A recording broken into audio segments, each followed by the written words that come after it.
What up, y'all? DCFAYGOGUY.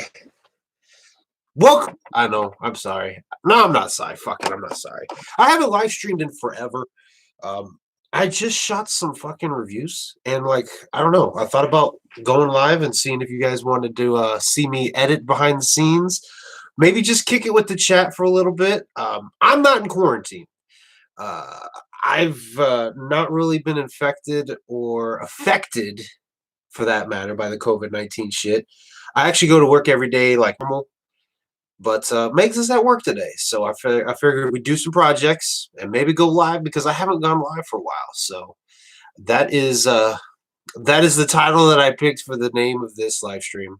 I'm not quarantined. That was clickbait. I'm sorry, but just wanted to go live. It's been a while, so we're gonna let everybody kind of come in here and kick it. We're already up to 5 people. Damn. Spooky Tuesday. What up, Mr. Ryan Joseph? Do I think the gathering will be canceled? I'm honestly starting to think so. Watching Shaggy and the Creep live last night, uh, Shaggy didn't confirm nor deny that it's going to be, but he basically said if this shit's not cleared up, there's a good chance it could be. So I think it could be. And that's serious enough, but I also feel like I am taking it serious enough because I wash my hands when I get done going places. I have hand sanitizer that I keep on me to spray my hands. Like I just went to the grocery store this morning, and after I use the keypad and everything for my debit card, like I keep this bottle of fucking hand sanitizer. I don't have it on me to show you, but I spray my hand because I'm right-handed, and to me that was me doing my part to protect myself because I don't know who just touched the keypad before me. You know, I use the wipes to clean off the carts and everything. I don't wear masks in public. Okay, here's why. I have coworkers that do, but they don't wear goggles. So, like, I walk up to them, I'm like, what are you preventing? If they sneeze or cough in your face, it can get in through your mouth, your nose, and your. I'm trying not to make fun of people that are wearing the mask because I get it. They're scared. They want to protect themselves, but I don't know. If you're not wearing goggles, what are you really protecting? Because you can still get it if that was to happen. So I see some more people popping off. We got Dustin up in here. We got Ill Al. Is it Ill Al? I always feel like I mispronounce your username every time I see it. So Dustin, the Indianapolis show did not get dropped. The whole entire tour of the Wicked Clowns from Outer Space tour got postponed to September. So it's still the first date of that tour. It's just September 17th, I think, is now the start of that tour, and it's still starting in Indianapolis. Unless I'm wrong and there's news that just dropped. Now you got me wanting to go check. Nah, fuck it, we're live. We'll check later. So, do I grab a wipe before you grab the card or after? After. Yeah, I fucked up because I grab it and then walk it over and then wipe it. You're right. I done touched the shit. So, oops. I have COVID-19 now. Snow goggles. I don't know about now. All right, you know what? Fuck it. You guys can pile in the chat and put some stuff on there. I want to go see this now because that's gonna suck. Although it'll make it easy because I've been trying to decide before this got postponed, I was trying to decide, do I want to go see the clowns again for the 16th time, or do I want to go see Tech Nine because I'm loving the fuck out of King ISO. I'm enjoying Jelly Roll. I like him now. So going to that tour would have been dope. But now Jelly Roll's not even going to be on that show. It's going to be Ritz. I've seen Ritz a few times. He's good and all, but so I was torn between which tour I wanted to go to. So if they're not going to Indy anymore, I guess that makes it easier for me. I hate that. I mean, if it does start in Indianapolis, I hate that it's still on a Thursday because that's a super inconvenient time for me because I work Monday through Friday. So.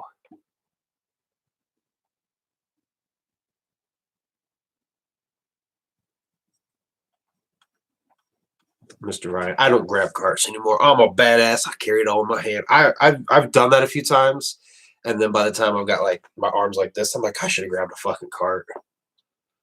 Ooh, what up, Echo Side Fiend? He's playing Animal Crossing. I don't know. I tried looking at videos of Animal Crossing. It doesn't look that appealing to me. So I don't have like a huge desire to play. Now, I'm all about Minecraft. I haven't played in a while because if you played Minecraft and you know what the Elytra is, I was mapping out my world, and for whatever reason on Bedrock Edition, if you are going too fast for the loading, it like stops you dead where you are. You drop, and I fucking died, and I could not find where I died at, so I lost my elytra. I had a backup one, but that just kind of like made me pissed off because that one already had mending on it, and the other one I have doesn't. It's a plain one. So, I mean, yeah, it wouldn't take me much to go get a book because I have a couple librarians that have mending as a trade. But still, I'm pissed off about that process because I'm trying to build up my armor and shit because I had lost it in the end. So what was I doing? Oh, we're looking at the dates. Oh, not in the events because they're still showing this the spring tour still going on, and it absolutely is not still going on. Corpse McKinley. Hey, dude, you got me interested in showing my CD collection videos. Fucking do it. I'll check them out. I intended fully to watch all of Beneath the Dirt's videos, but that dude has so many CDs. It's like, holy shit. So the only thing I'm seeing about the Wicked Clowns from Outer Space tour is still that picture that they had posted on their Facebook where it shows it starting on 9/17 in Indianapolis. So as of now, I'm just going to assume it's still starting there. And yeah. Mr. Right, you don't grab a lot of stuff. I usually go in with only planning, and I think caramel. No, I just went in for coffee. I ended up swinging by and grabbing caramel and then some more caramel macchiato creamer because I like to make my own iced coffees. That's what I'm sipping on, reusing the McCafe cup. So I did go in with the intention of only getting one thing and left with 4 things because I got 2 bottles of the caramel because I like to spray the caramel in. And I was thinking maybe I would end up running out of caramel quicker than anticipated. I don't think I'll use that much caramel.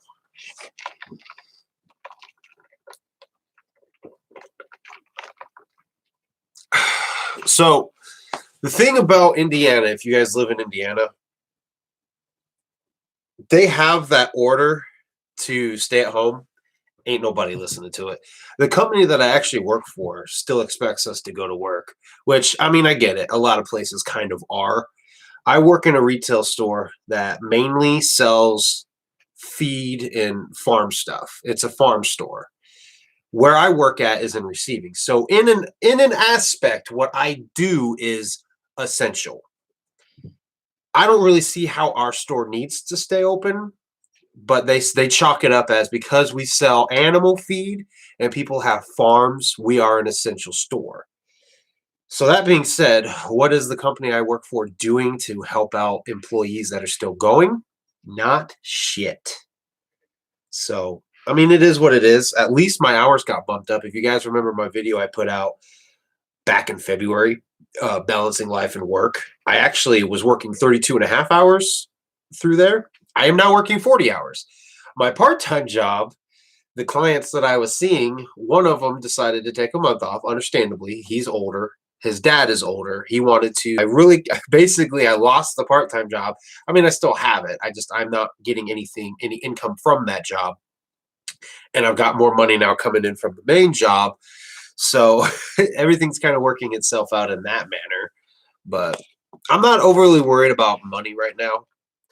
In fact, if and when I get the stimulus check, which from what I understand the bill passed, that stimulus check's going straight on credit card debts, so I can get that shit paid off quicker.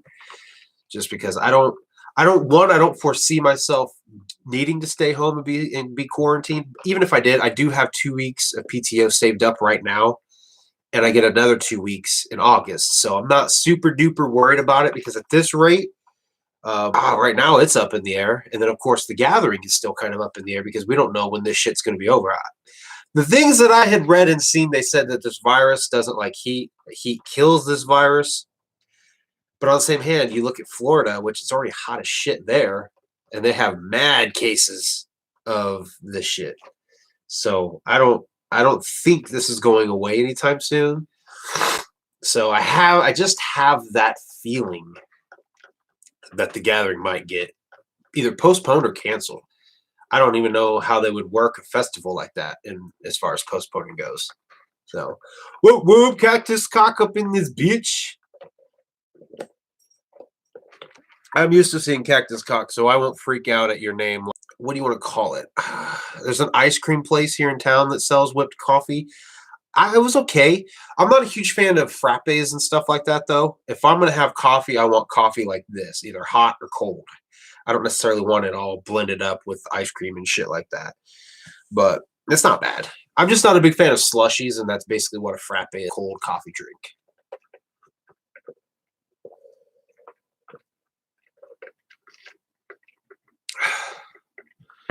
Because sign feed the Battle Creek date is a Friday now. I can still go, but it'll be a work day, so I'll be super tired at the show, unfortunately. Yeah, I've done that before. I've gone to work and then gone to a show, and it honestly had affected my enjoyment of the show. So that's kind of what I'm thinking as far as the Wicked Clowns from Outer Space tour. Do I go now? Because that's gonna be like a month before. I don't know. That actually would still be very doable. It's the Tech Nine show that's got me more wondering now, because it was originally going to be on a Sunday night here in Indianapolis. Now it's going to be on a Wednesday night, and it's going to be like 2 weeks before Hallowicked. And as of right now, I am planning and hoping to go to Hallowicked. So if I do end up going to Hallowicked, I probably don't. I want to see Tech Nine again. I really want to go see King ISO live now. I really regret not going to his set at the Gathering in 2018. But I feel like maybe if I would have seen him, it would have cemented me as a fan then. And I wouldn't be just now like bumping his shit, because he's been putting out music for years.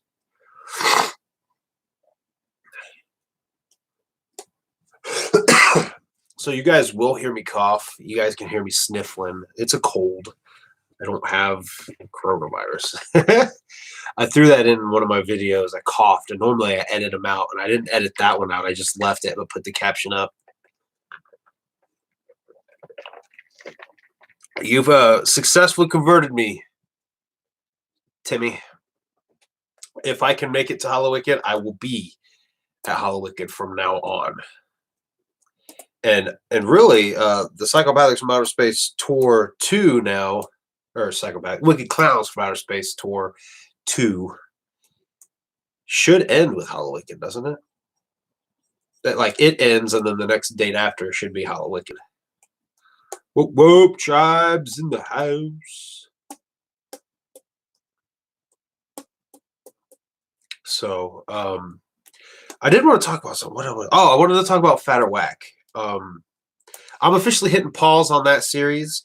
The last 3 episodes of Fat or Whack did not do good at all.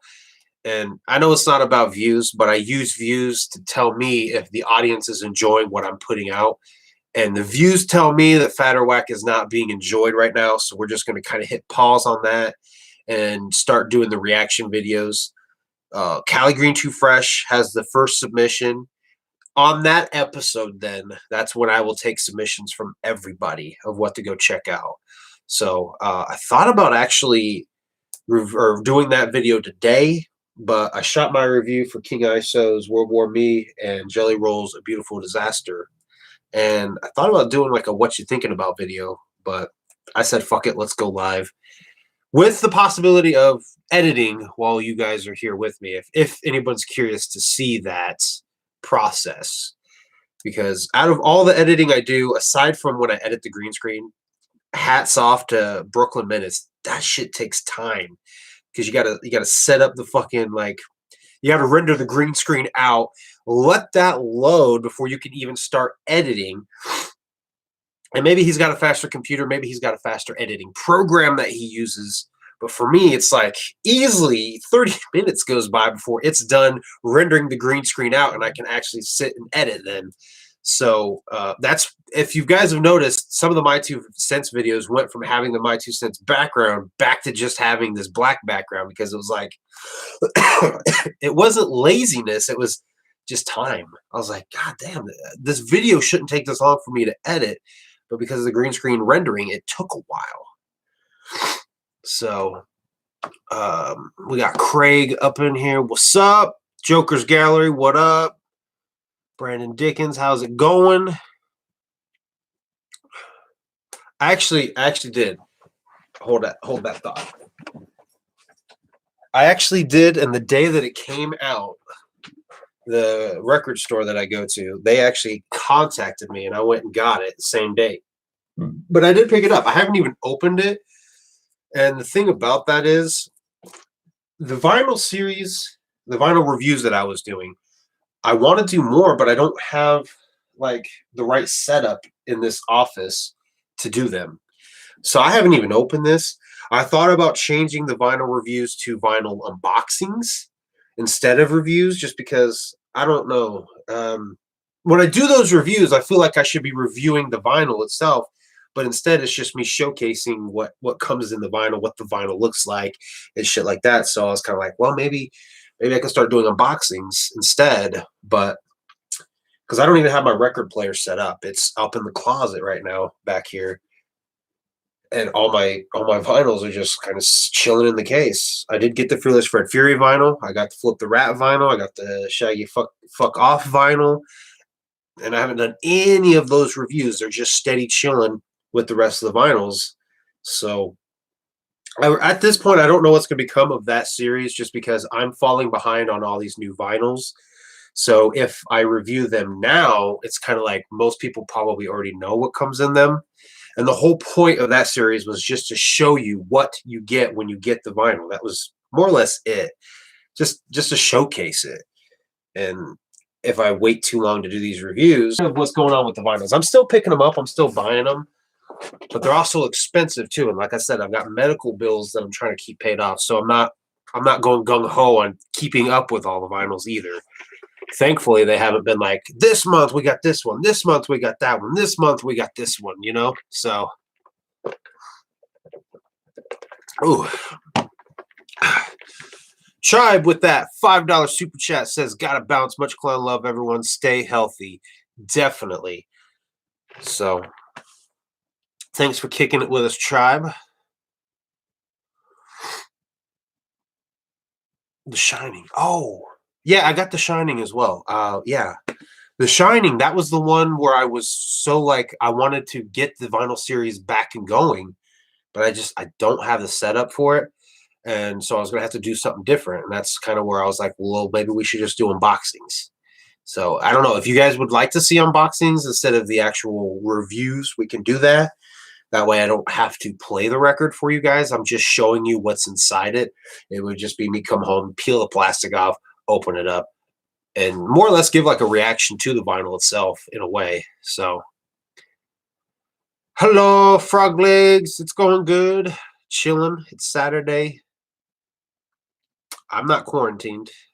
Clickbait title. I shouldn't have called it the quarantine stream. I should have called it something else. But it's not really a Faygo break, because I guess it is, because we shot 2 reviews and now we're interacting with y'all. So maybe I should have called it a Faygo break. Whatever. You know how it is. Coronavirus is the hot topic right now.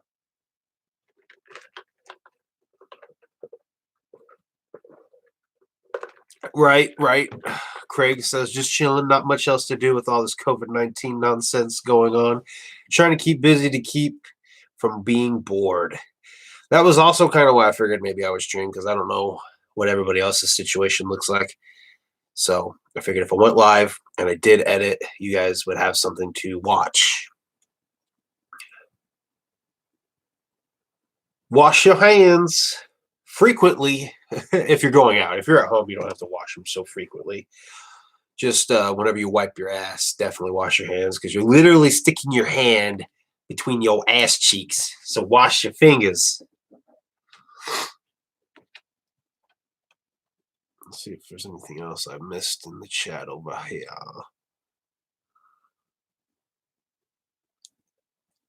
Oh, yeah, Cactus Cock. I didn't like the first fatter wax, so I kind of skipped the other ones, to be honest. That's all good, man. The whole point of that series was just to take people who were hitting me up, wanting me to check their shit out, because I knew what they wanted. They wanted me to do a video doing a review. And if I did a review and I didn't like it, I was flat out going to say, I don't like this. So, and not only that, but I like to do certain types of reviews. I don't want to do, I've only done it once, and really I probably never should have, but I like to do the reviews where I show the CDs. I don't want to be me sitting here talking about it, going through track by track, analyzing the shit out of the CDs just because. Like, I'm not going to pretend to be like, oh, I'll break down the bars and break down the production. And this was so cool that he said this because it means that. You know what I mean? I just, my reviews is me showing what the CD is, what it looks like, telling what I think about it. That's why I brought back the sound snippets too. For anybody who wants to hear snippets of it, they can. And then from there, that's just kind of the interaction I was going for. I don't know if maybe my reviews don't have enough in them. I feel like sometimes they don't, but because I put the snippets in, I also try to keep that in mind when I'm doing them, because my rule with my reviews, and you'll see that if we do edit during this stream, I try to play 10 seconds of each song. It's enough, I feel, that they can get a grip of what the song is going to be like without also going too long with it. So a big for instance is you have King Iso's World War Me. There's 20, 21, 22 tracks on it. At 10 seconds a piece, that's a good 2 solid minutes of the video of just audio from the CD being played. So I guess I could cut the snippets back out, but I really feel like those are an essential part of the review, because you're seeing the album and you're hearing the album while also getting my thoughts on the album. So that's just the way I like to do those reviews.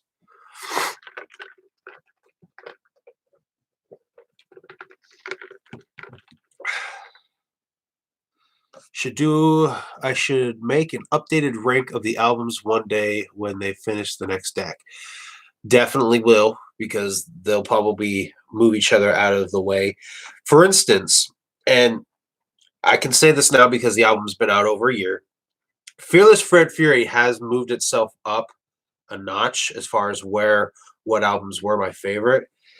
The Marvelous Missing Link, Found, is now below Fearless Fred Fury. I don't remember if I ever put Fearless Fred Fury in that ranking. I think I left it out because the album wasn't either out yet or had just come out.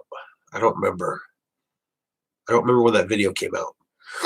So Fearless Fred Fury knocks Marvelous Missing Link down as far as which ones I like better. But I still say Found's a very solid album. Mr. Ryan has 47 vinyl. God damn, I have a lot. I just haven't counted them. Basically, everything ICP's put out so far I have. And then the non-ICP ones, I have Rush's Moving Pictures. I have Alice in Chains' Black Gives Way to Blue. I have 311 Transistor. I have 311 311. Or is it Down? I think the album's called Down.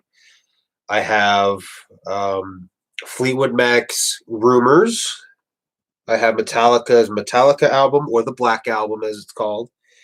And what else do I have? Fear Factory's Obsolete. And I think that's it. So that's my non-Juggalo, non-ICP albums.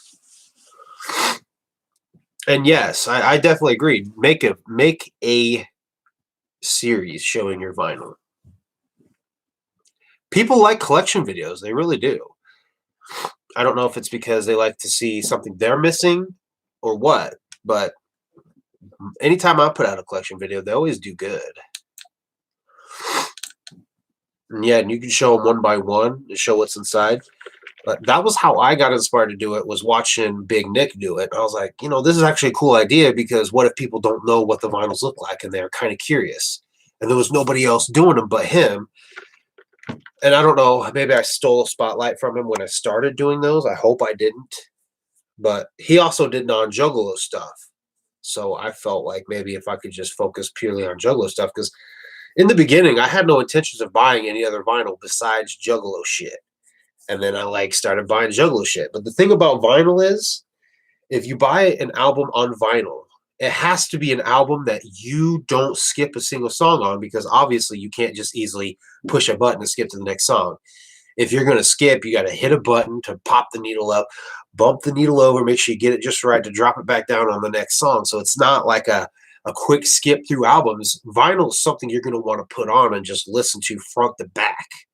So, and for my case, That's like 95% of ICP's music. There's songs out there that I skip. Like, if and when the time comes that I listen to The Tempest, I'm going to want to skip Mexico City. I'm going to be forced to listen to Mexico City now, unless I really want to go through the effort of moving that fucking arm to try to get to If I Was a Serial Killer, which I would probably just listen to Mexico City. And who knows, maybe that'll make me a fan of the song. I never cared for the flow of that song.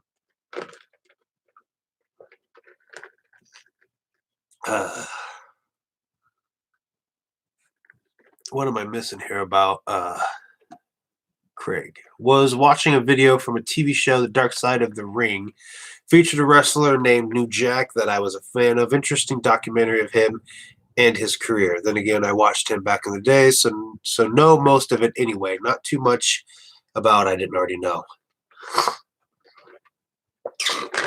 Actually, one of my clients that I was seeing for my part-time job is like a wrestling fan, so I've had to watch some wrestling matches.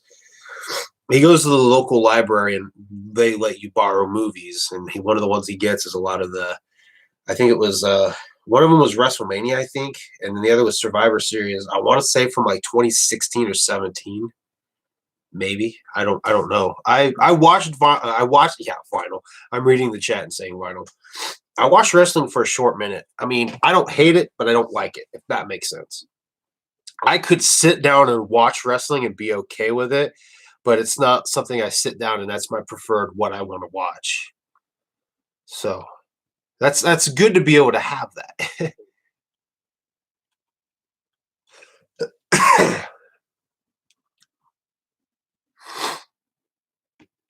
Da, da, da.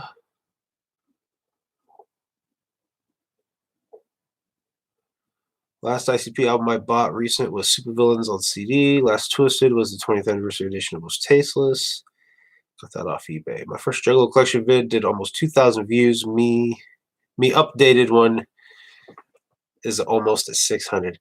Was that your Irish coming out there, Timmy? Me updated one is almost at 600. I had to believe shit, man. I had to believe shit. Clearly a typo, but still. I had to believe shit for that. Love it. I can't wait to fucking be able to hang out with Timmy again,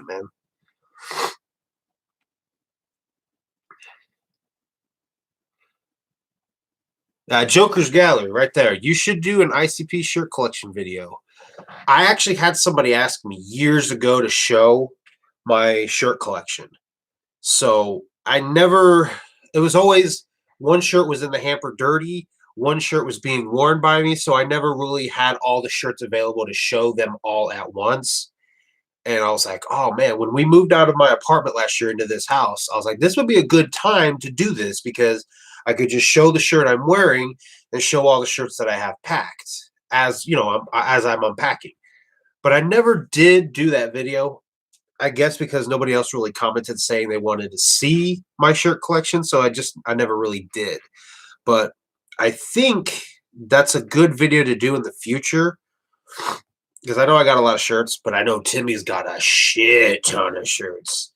You know what I mean? He's been a Juggalo, one, longer than me, and two, Timmy's older than me. I agree with Joker's Gallery, Timmy. Do a fucking shirt collection video. I want to see your shirts. Because every time you showed your custom shirts, I was like, damn, I still got to hit your fucking homie up, man. I still got to. I was thinking about taking the designs that Coma Black made for me and hitting him up to have him make some t-shirts, some DCFAYGOGUY t-shirts, and try to sell them like that. But I never end up doing it because my t-shirts did not sell worth a fuck. I don't know how well the other YouTubers are doing, but I more or less was like, as a Juggalo myself, I'm not buying these t-shirts because what I like to wear is this shit. I don't really want to wear like a CPN shirt. I don't want to wear a Carnival Spirit shirt out and about. I'm going to wear. So I think stickers is a good route to go. Just some kind of stickers, whether it be you stick it on your car, you stick it on your book bag, or I don't know how you gonna put a sticker on a book bag. You can't put a fucking sticker on a book bag, but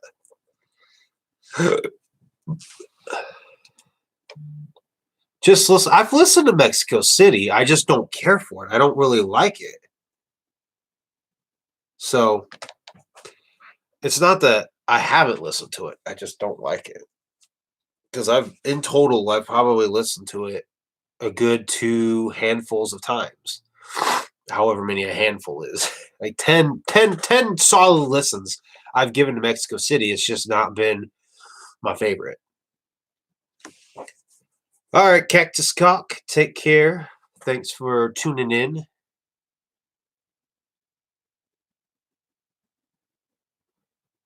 I never technically had East 1999. It was my brother's, but he I don't remember how I ended up with having it in my possession, but I had it for the longest time. And then he finally moved up here from Georgia and he's like, "Hey, do you still have my CD?" And I was like, "Yeah." So he ended up getting it back from me. So for a short time I did.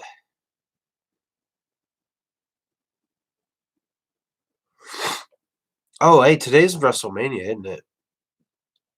Because I see Ryan just said, "What match you most pumped for today or tomorrow?" That's right, because they're doing like the live stream of it, a 2-day one. So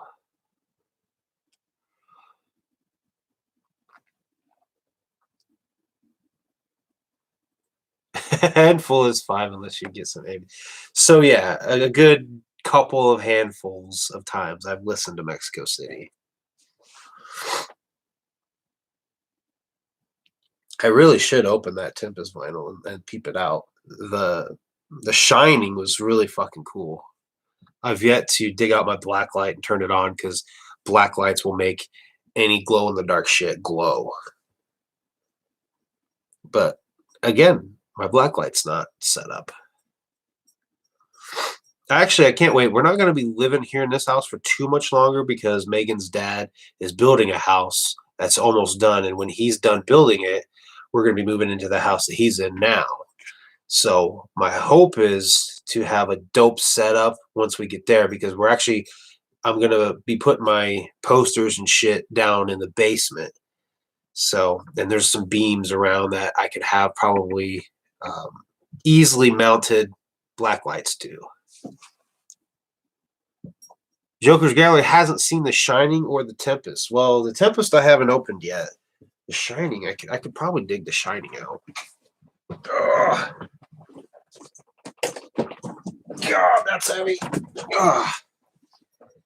Yeah, I keep all mine in this case right here, and I managed to pull one of the stickers off and stick it on the front. So all my non-ICP vinyls no longer can fit in here, which is kind of cool now because the ICP Waxwork sticker really is accurate. So the Shining is right here. That was probably loud. Sorry. So this is what the front looks like. Obviously, this is what the back looks like. Obviously, just like the album.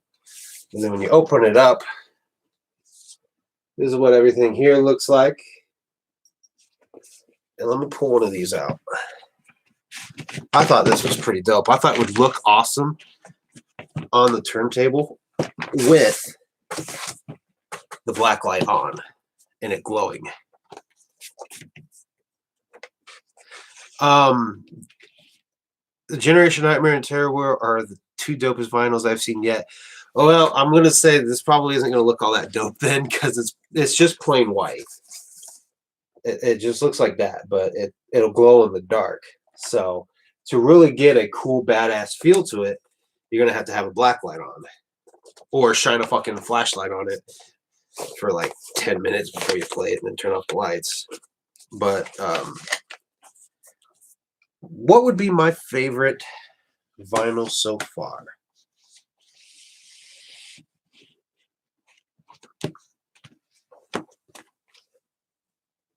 I'm thinking.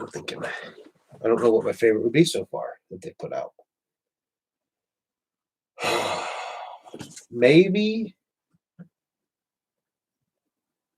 I don't know. I this is gonna sound super boring and lame and stale, but I feel like Tales from the Lotus Pod, just how dark the vinyl is and how dark the label is. I kind of like that because it adds to the feel of the album. That makes sense. I'm not gonna say that's my favorite, but I definitely think that's fucking dope. And it's just a plain black vinyl. It's classic vinyl. There's nothing special about it. I just think it looks really fucking cool because it's a really dark album. My favorite. Oh, I'm sitting here. Wow. It was Hell's Pit, I think. Hell's Pit was the dope one because it was like, yeah, Hell's Pit. Hell's Pit's my favorite because Hell's Pit looks like that. It's supposed to be flames and shit. That's my favorite. I can fuck with that all day. I almost bought the Wicked vinyl because that is hands down my favorite Twisted album. And I was like, well, if I'm gonna pick up Twisted vinyl, which one would I get? I was like, oh, that'd be a good one. But getting vinyl can be expensive, so I'm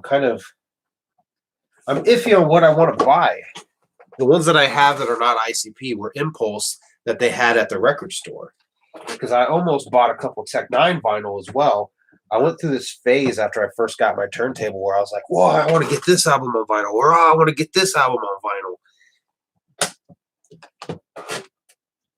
And at the beginning of that year, which was 2017, I actually had quite a bit of money saved up because where I worked, they had a shares program, and we had to sell our shares because they were starting a new one. So I had quite a bit of money going into that year and ended up blowing a lot of it on vinyl. So I had to like slow my roll majorly. I didn't get the box, but I did buy the album. And honestly, I've listened about halfway through it now. It was good, but in the same hand, like Jelly Roll's Beautiful Disaster, it's being overshadowed by World War Me. So, because I'm like head first falling in love with fucking King ISO because I'm like, where has this been all my life? Over on Twisted Insane's fucking label because I don't too far, but that's what my hope is with the reaction videos. Is people will recommend things they think I'll like. I'll listen to it, be like, holy fuck, this is great. So it's a way to provide entertainment, but also have you guys work for me and find me some new music to listen to. Brooklyn, we were just talking about you, my guy. It's been a while, but my hat goes off to you, dude. I've been doing the green screen editing, and what I've been doing is basic shit compared to what you do. My hat goes off to you. That shit's time consuming. I must have a shitty editor compared to you or something. Maybe your computer's better than mine. But like just a simple My Two Cents video where all I do is put the fucking My Two Cents background on, and that takes forever for the damn green screen to edit out. So maybe I'm not using the right editor. I've actually wanted to reach out to you, but I don't know the best way to contact you. So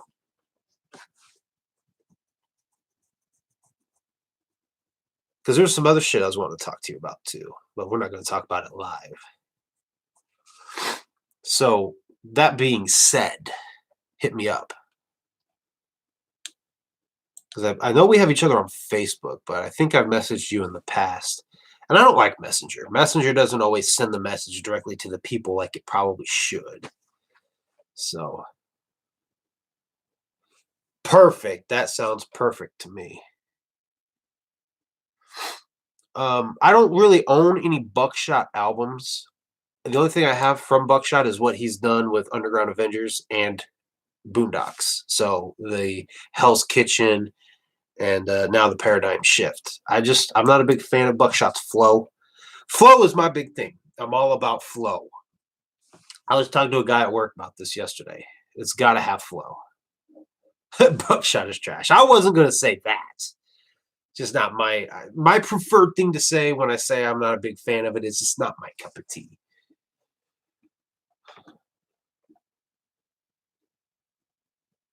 Yeah, definitely Joker's Gallery. Have to get that shining vinyl frame for the Blacklight collection. He's the one that's got that fucking Blacklight poster I want. Bang, pow, boom. But at this point, I don't know. I feel like I don't actually have the Mighty Death Pop. It's technically Meg's. So I don't know. I don't. If they don't release any of the other Joker cards through Blacklight posters, I don't know if I'll pick up or try to get that Bang Pow Boom one, just because I would want them all.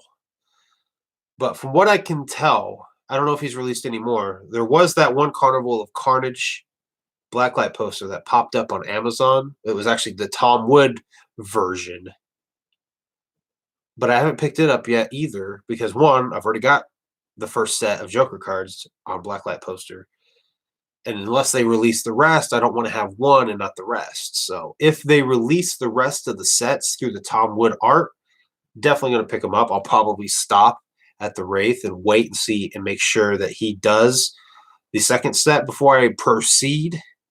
I don't like having incomplete collections like that. It grinds my gears.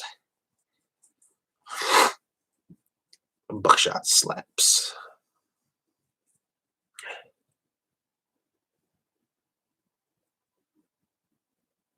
Jekyll and Marvelous Missing Link are released now too. Okay, cool. I have to probably look that shit up. Although I'm pretty sure I actually talked to Megs about the possibility of getting the Carnival Carnage one because I think it would be kind of cool to sell the ones I have and just get the Tom Wood ones. And the reason I say that is because I have the first 6 box set that I display that shows them all. I have the albums that obviously shows them all. So I feel like having the blacklight poster that's more or less what I've already got shown displayed here, that's not different in any way, is a little redundant. But if I was to go get the Tom Wood one, that would be different and look unique on the wall.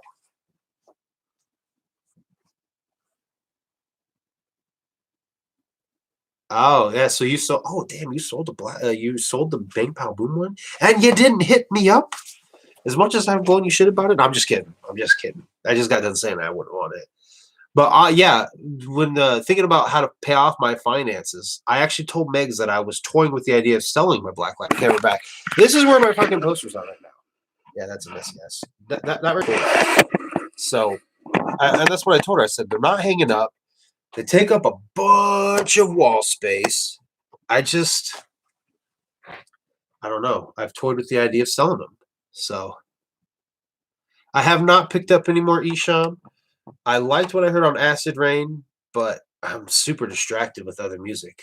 Because right around the time that I was listening to Acid Rain was when I was slowly starting to listen to some Cess Crew, and then something happened where I just one day was cleaning the office at the apartment and decided to listen to this sampler that I had gotten from Strange Music of Mayday, and then all last summer was about Mayday. I was just balls deep into their discography, their Strange Music discography, I should say. So I have not ventured back to Esham at all. And actually, going and listening to more Strange Music artists has kind of affected me a little bit to where, and I want to say this as lightly as I can because I don't want people to think that I'm turning my back because I'm not. But I've been listening to so much Strange Music shit that when I go listen to old Blaze or old ABK, there's such a noticeable difference in sound that I was kind of like, I went back and listened to Strange Music again. But on that same token, I can also put in fucking Fearless Red Fury and just sing right along with it. So I'm not saying that I'm turning my back on Juggalo shit. It's just when it comes to rap, I'm digging the fuck out of Strange Music. Because to me, ICP, Blaze, Twisted, or the older Twisted shit, to me, it's its own subgenre. I know Twisted is trying to do. I feel like, and I want to make sure I say I feel like because I may be wrong. This is just kind of what I was feeling. I feel like they're trying to do more serious rap than kind of the horrorcore wicked shit rap, if that makes sense. So, oh shit, sold Bang Pow Boom for 150. Yeah, that Bang Pow Boom is rare as fuck. Like, I didn't know it existed until I seen you had it. And I'm like, wait a minute, they made a fucking poster for that? So that's how rare that shit is. So you easily asked for a fair price. Unless that was just the offer you had.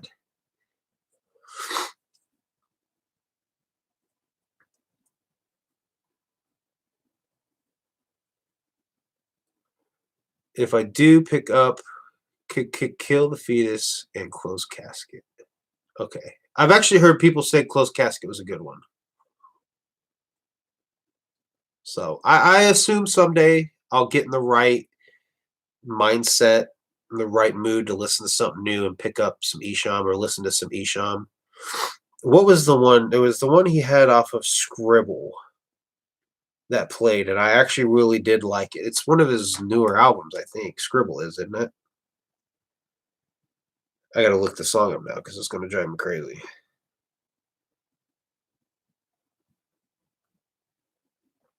Isham. Maybe one of these days I will just sit down and listen to some Isham.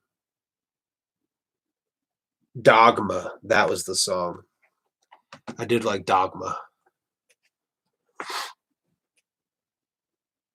Damn. See, that's what I hate about like limited supply of shit. Shit sells out, it becomes rare, and then you have to pay out the ass to get it. I hate that.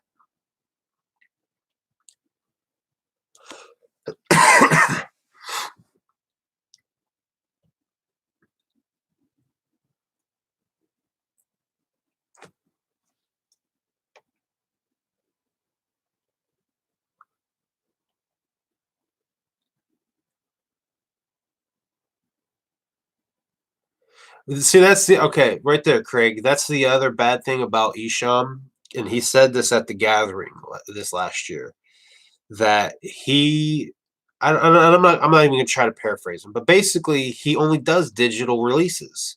I don't like that. I want to buy something physical that I can hold in my hand. That's what I want if I'm gonna buy something. So I did break down. Okay, I did break down, and I did buy Dementia from King ISO off of iTunes. The only reason I did that is because there was something was fucked up where I downloaded the album from. Something got fucked up on it. I broke down, and I was like, I'm just gonna goddamn buy the album. Unfortunately, now I won't do reviews on those albums because I don't have a physical copy to do a review for, and that's the only way I'll do reviews for albums is if there's something physical I can show. I don't do digital. That too. I thought about making a video because when I listen to Spotify and plug my phone in to my car, the audio is so much lower. And you could probably chalk that up as oh well because it's going from this to this or whatever.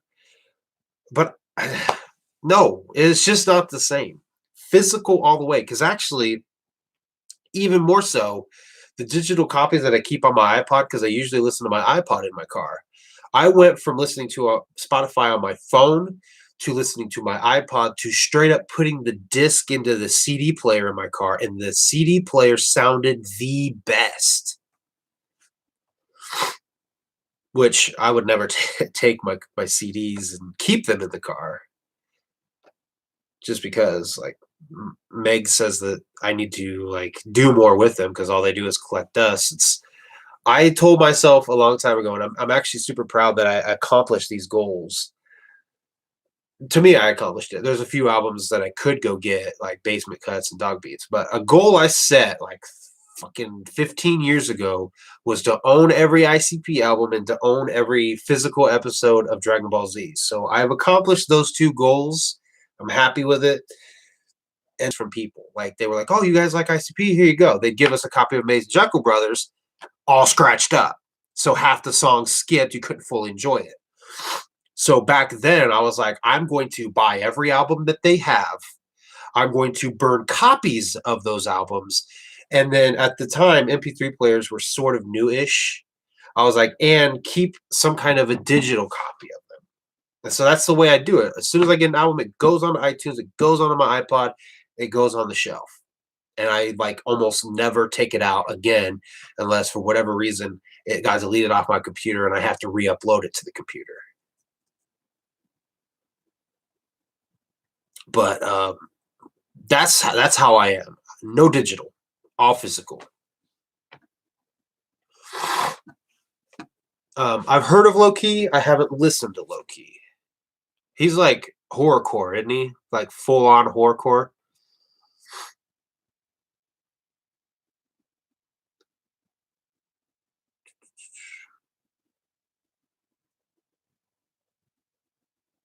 Oh, okay, yeah, Craig.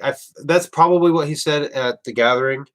But also, I think it's cheaper to just release something digitally because you got to have the manufacturing and all that shit. So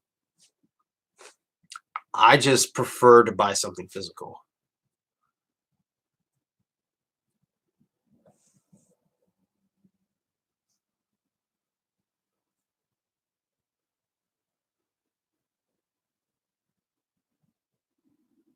Okay, yeah. See, Joker's Gallery. I noticed that too.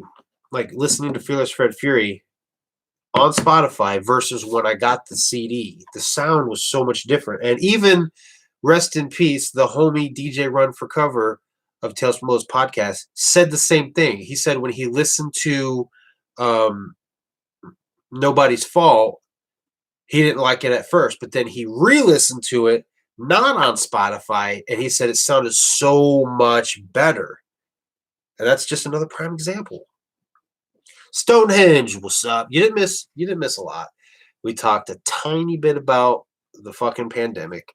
We just been talking fucking music right now. We've been talking physical albums. We've been talking vinyl, possible shit with the channel as far as projects. We've been talking blacklight posters. Is that question for me, Mr. Ryan? Do I have Malenko, Ringmaster, and Jake? Thoughts on Tom McDonald? Don't like him. He's a bitch. La, la, la, la, la, la. And actually, what was it? One of my cousins posted a song that he had made, I think, about the whole coronavirus shit. Like they were praising him.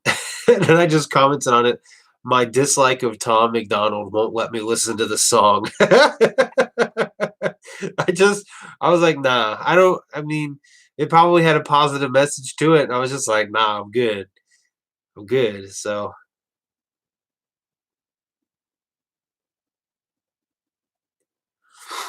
yeah, I mean, Craig, that's my thing. I wish artists would release more physical. And I'm kind of hoping that they'll at least because I know um it's fucking the insanity plea, and I know autophobia is technically owned by Brain Sick, and with the whole beef going on kind of right now between King ISO, Twisted Insane, and Tech Nine, the chances of them getting the rights to press that album physically is very slim. But Dementia, there's no reason why Dementia couldn't be released or pressed up through It Goes Up Entertainment. I'm hoping that's something that they do. And that's something I should have talked about in my video when I talked about It Goes Up Entertainment. But that's something that I'd like to see them do just because I think that album would sell pretty well, that they could make their money back from pressing it up. Should I stand 6 feet back from my phone? You could, or you could go ahead and go the full 10 feet because the virus can actually travel 10 feet before it hits the ground. That's why I love the 6 foot rule. Like that's what I mean. Like at the beginning of the stream, I was talking about people wearing the masks and how they're not really saving themselves from the virus because their eyes are still uncovered. And that's the same kind of thing. Like they say, stay 6 feet apart, but the virus can travel 10 feet through the air before it hits the ground. So we're 6 feet apart. It still has 4 feet that it can go.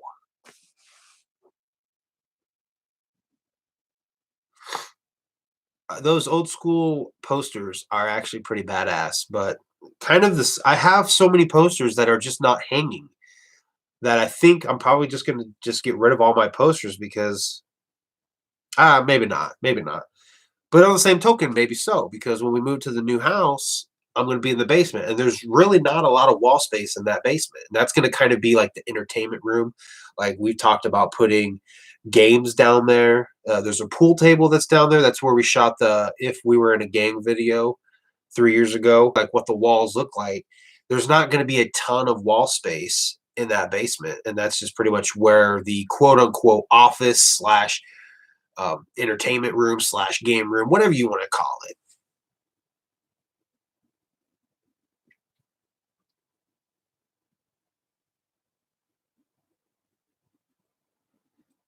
Yeah, definitely. Stonehenge, the coronavirus song wasn't the best. I don't care for people capitalizing off of the pandemic. Unfortunately, that's this is the Twisted and ICP beef for the rest of the world. You know what I mean? This is the hot topic right now. You make a video about COVID-19, you're going to get a lot of views.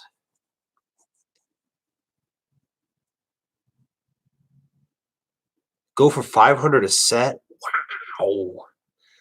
See, that's what I was thinking. I was like, these could easily sell because I know they're sought after. Because I know a lot of people ask me, they see videos where I have the posters in the background. They're like, where'd you get that poster? But I don't, does the website blacklight.com even exist anymore? I feel like it does. But I know they don't have the ICP posters anymore.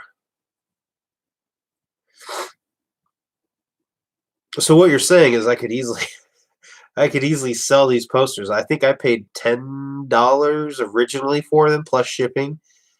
So I could easily probably ask at least 20 a piece. I feel like I'm lowballing with that number by that 500. I'm not really looking to make money off of them. I feel like they're just collecting dust. And then in the same hand, another video series that never went anywhere. I was collecting tapes for a while. The whole idea with that series was going to be ICP caught on tape. That's what I was going to call it, and then just show like what the old cassettes looked like. I was like, this would be kind of cool. But at the same time, I was doing the vinyl reviews. They did okay. It took like a day or two for them to hit 100 views. And to me, if a video hits 100 views, it's a good video. People are digging it. Keep doing it. So when the vinyl reviews weren't hitting as hard as they could have been, I was like, are people even going to fuck with this cassette review series? So I backed off and never did it. That was going to be the big series that I was going to do in 2018, and I didn't. So I have all these tapes now that I've not done anything with. I bought them and collected them, and they don't collect dust because they're in a case. But yes, Megs and I are still together. She's actually at work right now. That's part of why I ended up going ahead and doing this live stream because I had free time today. She originally was supposed to work until 9 p.m. tonight, but she said she might be getting off at 4:30.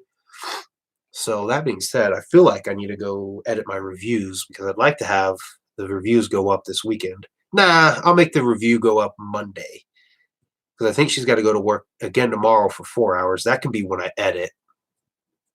Unless you guys want to see me edit. Like, we're having such a good time right here talking. I don't even know if you guys want to see my editing process or not. Uh, you're a cassette tape nerd. I mean, I think the idea was dope for that series. I never did it because I was worried it wasn't going to take off. So I never did it. I'm guilty of procrastinating on a lot of shit. A lot of video series and shit like that.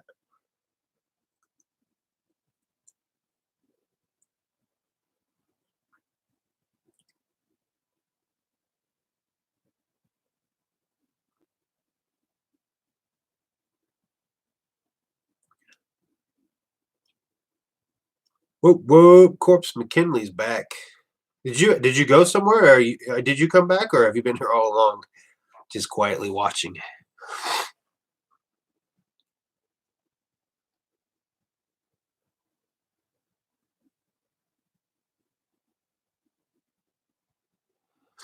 Oh yeah, audio enthusiast. I scroll back up to see if I missed anything, and I did. Audio enthusiast. The other thing you have to do is use wired headphones when at all possible. Bluetooth is cool, but if you really want your audio quality to shine through, connect some wires. And that's why no matter what at the computer, I will always have wired headphones. And these are noise reducing or what do you call it? Noise canceling headphones as well. But where I work, I have to use Bluetooth or wireless just because what I do would not allow me to have wired headphones. I tried tucking them and they still snagged on shit.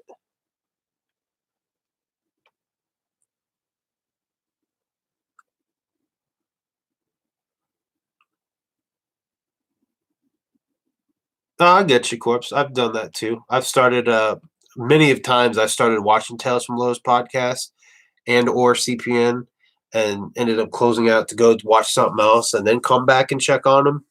I get it. I got you. Craig, cool.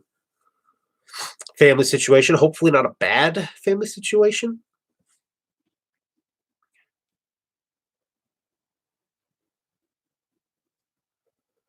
Well, the cool thing, audio enthusiasts, you said, oh man, cassettes. And if you have the right kind of player, if you come across backwards content, you can flip a switch and hear the reversed audio. The good thing is there's a lot of audio editors out there that allow you to do that as well. But the problem I had with the one I was using and why I stopped doing backwards for a while was there was so much background noise. And I tried to get it to reduce that noise, but like you got to have the right one that separates the mono and stereo or whatever, so that it properly separates all the audio. And so that was why I pretty much stopped that because you couldn't fully hear what was being said in the reverse messages.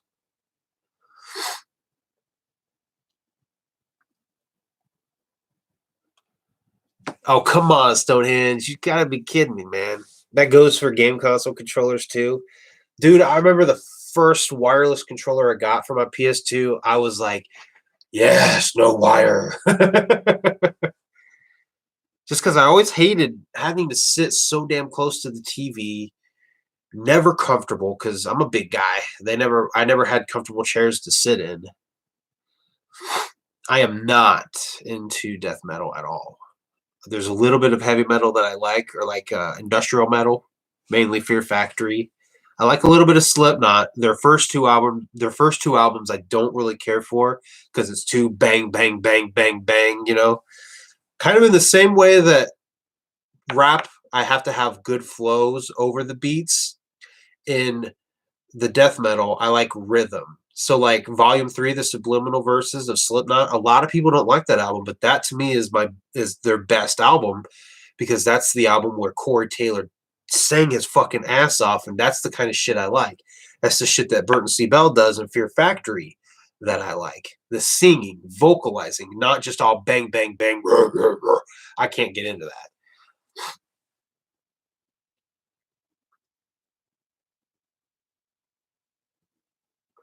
The Tempest is bad. I got love for the Tempest. Took like 4 years to grow on me, but I dig it. I liked the Tempest right from the start, which that was how I knew Bang Pow Boom was going to be a good album because there were people saying that the Tempest fucking sucked, and I'm like, I liked it. And then it took 3 months before I was able to actually get Bang Pow Boom. So like I'm getting on MySpace and shit, and people are like, "Oh, Bang Pow Boom is fucking great. The Return of the Dark Carnival, they're back." So I was like, "This album's gonna be good," and I got it. And I was like, "Yes." What up, Ninja?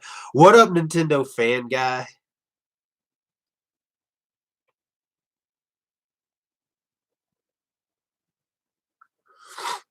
Okay, that's cool. I didn't know that. You know, I feel like I should be watching the documentary that you put out, Joker's Gallery. I feel like you probably explained that in that documentary. But I was never a huge fan of Slipknot. I came across Volume 3 and I was like, "Oh, okay, I can fuck with this because like I've listened to older Slipknot. I was just like, but I came across Volume 3 mainly because my oldest brother had it, and I was like, okay, this is a good album. I can listen to this. That was also around the time that All Hope Is Gone came out, and like Psychosocial was my shit. Dead Memories, easily. And I say this because I haven't listened to The Great Chapter, and I haven't listened to. They have a newer one out now, don't they? I haven't listened to those two albums. But Dead Memories, I think, is the best song they've ever put out. I love the way that fucking song sounds. I love the way it starts. So, Ill Bill, never heard him. Him, them, rapper, right? See, this is the kind of shit that when we start doing reactions, I want you guys to be like, go check this out, go check this out. And the hope and the plan will be when I do this first episode, that's gonna be the one where I'm gonna be like, okay, I'm taking submissions from you guys, and probably then a day or two after, few days, maybe a week, I don't know, I can't say. I'm gonna sit down, pick like 5 of them, record them, edit them, upload them, and hopefully not get bombarded with too many suggestions because I hopefully want to keep it like in the order that I receive them, if that makes sense.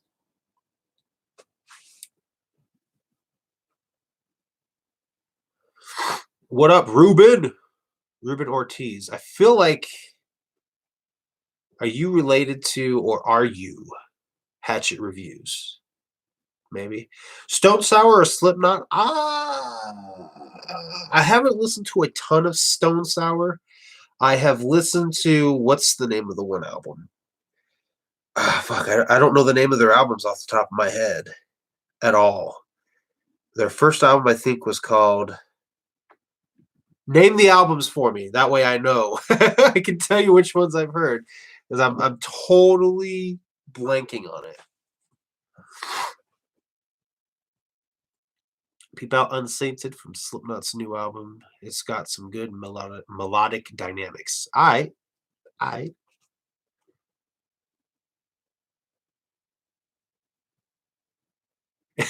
don't know their album names. Fine, I'll googly them real quick. God, I gotta go get some medicine for my fucking nose, man. I'm getting all stuffed up. Stone Sour.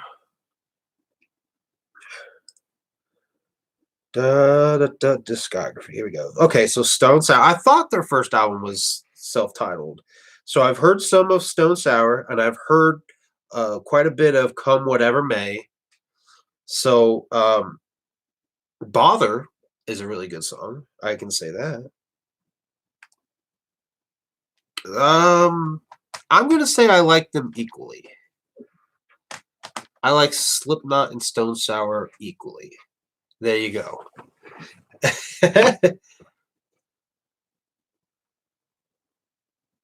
I see. That's the one.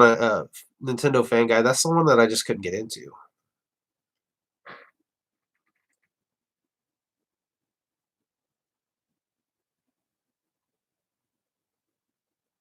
Yeah, looking at you through the glass. That's one of that I've heard. What was the other one? Inhale. Inhale's a really good song.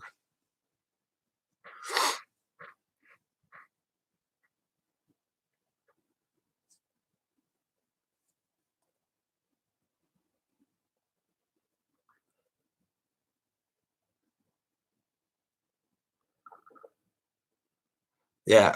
Have you ever, Craig? Have you ever watched the video for Bother? I thought that was an interesting video.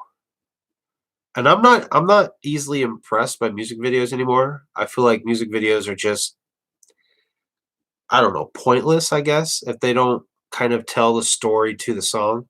Like what Tech Nine did last year with the Cathartic series, as annoying as it is to watch, like to have people go watch the music video to legitimately listen to the song and have all the acting scenes put in there like that is a little bit annoying.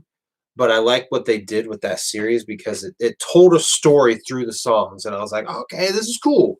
It was a cool concept. But Bother was a good one. The music video for it was. That's probably why I never really do music video reactions. Like when I do these reaction videos, I'm going to be reacting to the songs themselves, not necessarily the music videos. So I probably ought to try to not target music videos just in case somebody puts out videos like that, where it has a story to the music video that ties into the song. Those are a little bit rarer these days, but I actually have heard The Devil and I. That's off of the Great Chapter. I know that. I have actually heard that one.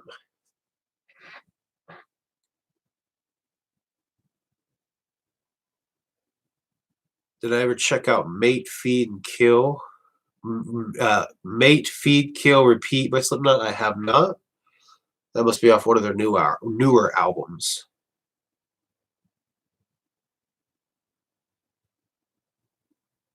Yeah, that video was dope for The Devil and I. I read part of your comment and then stopped. So I finished reading your comment and I'm like, oh, okay, yeah, that was a really dope video. Jesus.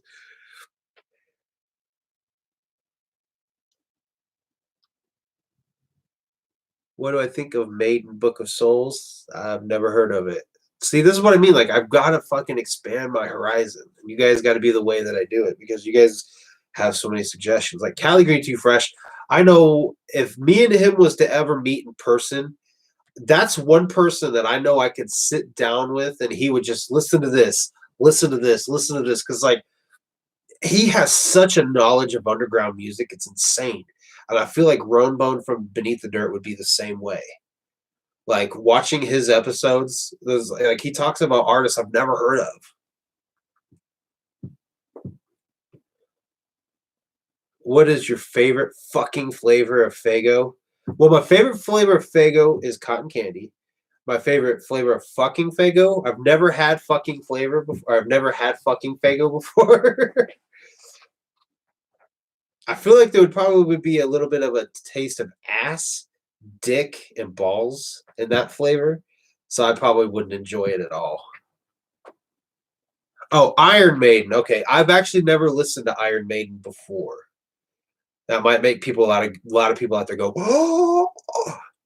I have never heard Iron Maiden. I probably have heard a song on the radio before, not knowing it was them, but I've never sat down but like played Iron Maiden knowing what I was listening to. Yeah, that's what I mean. Like Ron Bone is fucking. When I look at his CD fucking collection behind him, I'm like, God damn. And I said this earlier when we were talking about collection videos. I started to watch his some of his collection videos, but like he's got so much shit and they're so lengthy of videos. I haven't even finished watching all of his collection videos.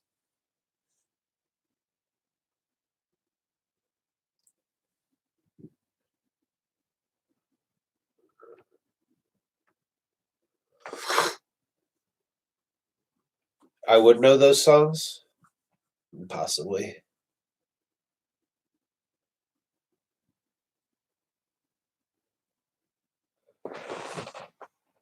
Ron Bone is a good dude. He's a little hard on the consonants when he speaks, though.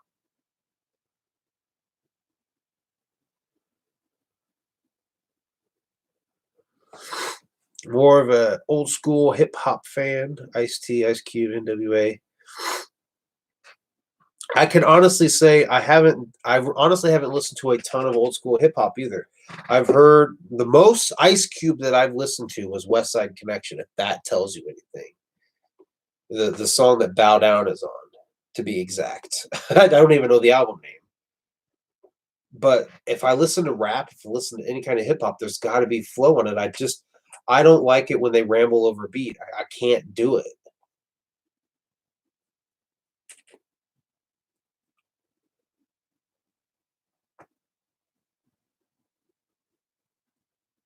because, like a big, for instance, even in the ICP world, keep it scrubbing off of fuck the fuck off. I I don't like that song because Shaggy does not flow on that beat. Not until the chorus. Then he's fine. But his verses, he just blah, blah, blah, blah, blah, over the beat. It's like, no, no, no, no, stop, stop. And it was something about that time frame, that era of time, because there's songs on Opaque Brotherhood where he does that. There's songs on Duck the Fuck Down where he does that. Or, I'm sorry, Full Clip does that on Duck the Fuck Down. But it's like, why? I don't understand what he was doing at that point in time. Maybe he was trying to go faster. I don't know. But he didn't flow over the beat, and it's like, I cringe.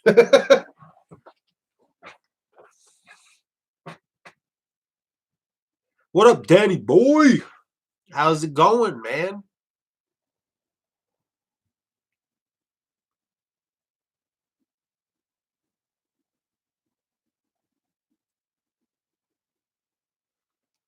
I do the thing with Custom Juggalo when he's live. I show him so artists.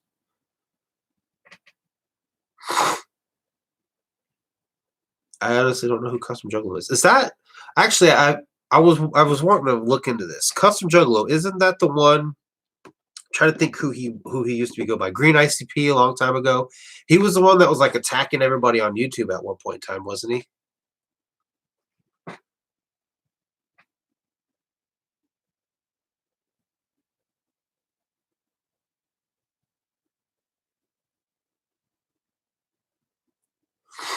Madrox until 2012. Mono since 2012. Mono been on one since 2000. Oh, you talk about rapping fast?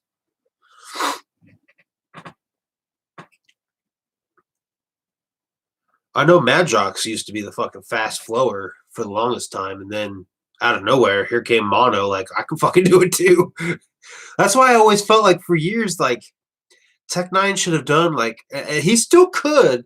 He says he won't, but to me, he could do an Underground Choppers song where he fucking features Twisted, where he features Young Wicked, where he features Light. You know what I mean? Where he features Kung Fu Vampire, the ones that can chop that for whatever reason he overlooked. And Ritz, why Ritz has never made it on a chopper track is beyond me. Throw King ISO on there. He easily can do more. I think I think maybe he doesn't want to pigeonhole himself into that, is what I think. But he did Midwest choppers, he did worldwide choppers, but there's one more he could do, and he could do it to show love, and that's Underground choppers. Yeah, that's true. It's too juggalo for Tech these days. So that's the thing that kind of sucks right now, is because like I'm expanding so much on strange music, and I want to talk more about strange music, but my audience is so juggalo that it's started to split. There's fewer and fewer juggalos that I can do a video about Kung Fu Vampire. It doesn't do that great. Which, don't get me wrong, I love talking ICP shit all fucking day, but I also like to talk strange music shit, and it's kind of like I can't really do that on my channel without alienating one audience. And that's what sucks. That's what sucks. Maybe what I need to do is just fucking hop on Beneath the Dirt and talk it with fucking Road Mode. Me and Shanzi we had a series over on Carnival Spirits called Talking to Strangers. We were trying to work on a good time. I think that's the one we landed on, was Talking to Strangers. And that would be like us talking Tech Nine and strange music, because at the time it was me, Shanzi, and Don Chaos were the only ones that liked Tech. Because at the time I wasn't into all the other strange music artists. I was 100% Tech Nine. So like that was like our thing to get on and talk strange music. I miss that. I miss that. Me and him need to do another one, because I've branched out so much. Like we were fucking messaging like maybe a month or two ago, talking about Seth's Crew and Mayday and shit like that. So that was good. That was a good conversation to have. That's something me and him could do easily.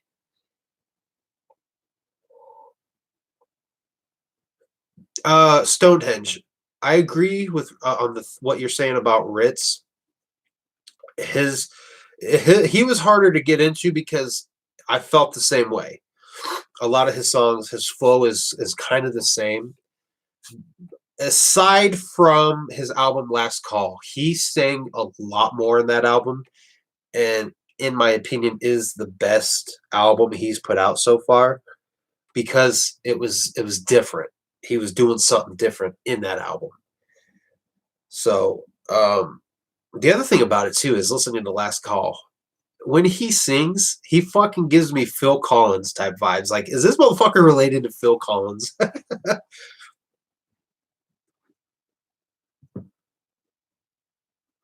Ritz is tricky. For me, Ritz is more of a listening to him in the car versus doing something. I enjoy him better if I'm just driving around cruising listening to him. But and some of the stuff, that's what it is taken, because rap for me is more of a certain rap is more of a listen to in the car versus actively doing something than others.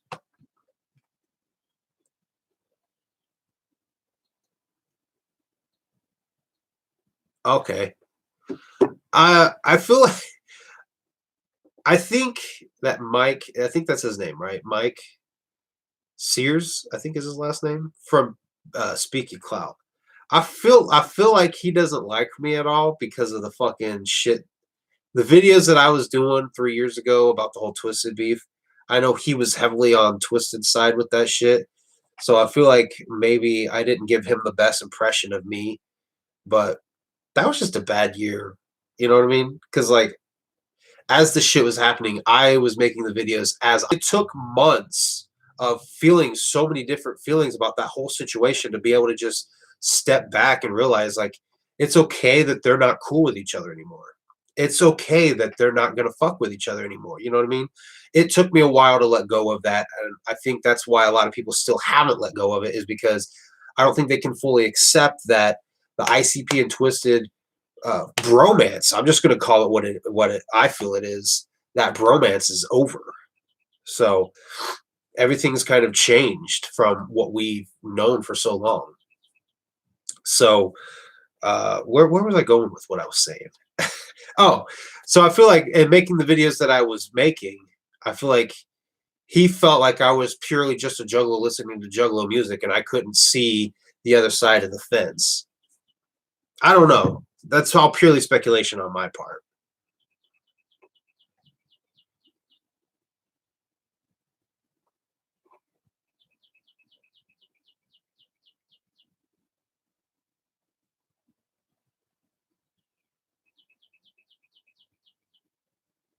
Crucifix is the Phil Collins of the underground. I tried to listen to Crucifix right after Abaddon came out because I was like, dude, this Crucifix guy's pretty fucking cool. But like, I listened to his, I think it was Acid Rain album, and there were songs that I was liking, but the sound he had at the time I wasn't into. I definitely think if I listened to him now, I'd probably fuck with him more now than I did then. Just because I don't know. I feel like my ears are aging differently. Like I'm enjoying different music now than I did 5, 10 years ago. I'm more open to it because, like right now, listening to Juice by Cess Crew, I remember back in 2014 listening to that song because I wanted to give them an honest try back then, just because of some of the songs that they had on Strangulation Volume 1. I was like, oh, okay, this Cess Crew group seems kind of cool.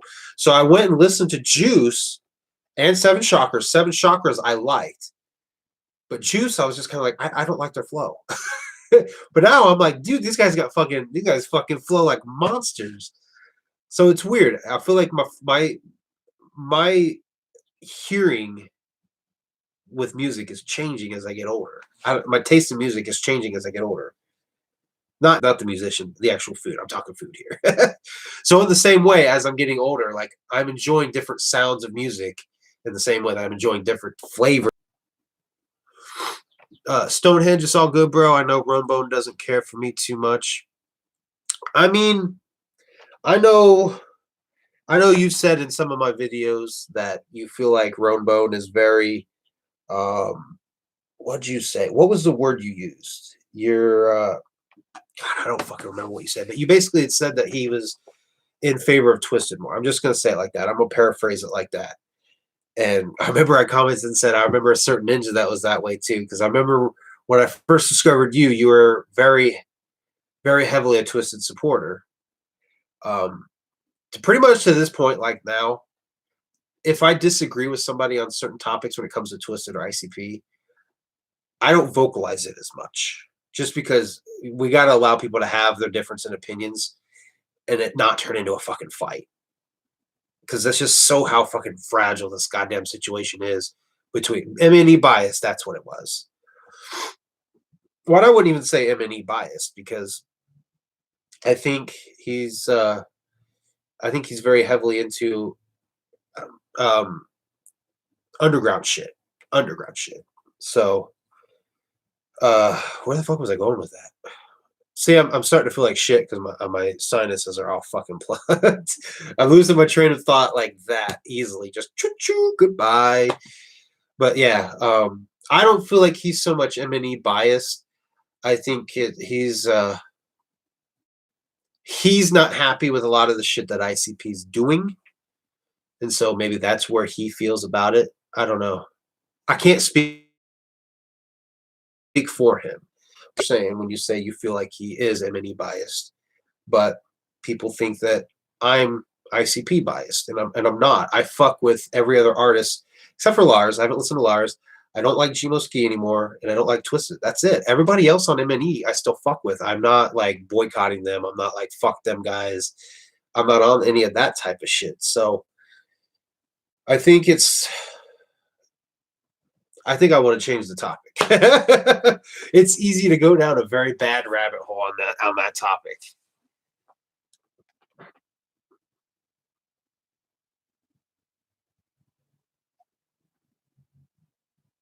Oh, you like Tom McDonald, Stonehenge? I'm not. I mean, I'm not trying to fucking hate. I'm not. I'm just. That was a legitimate question. You like Tom McDonald? Because if you do, that's cool. We all like what we like. We all hate what we hate.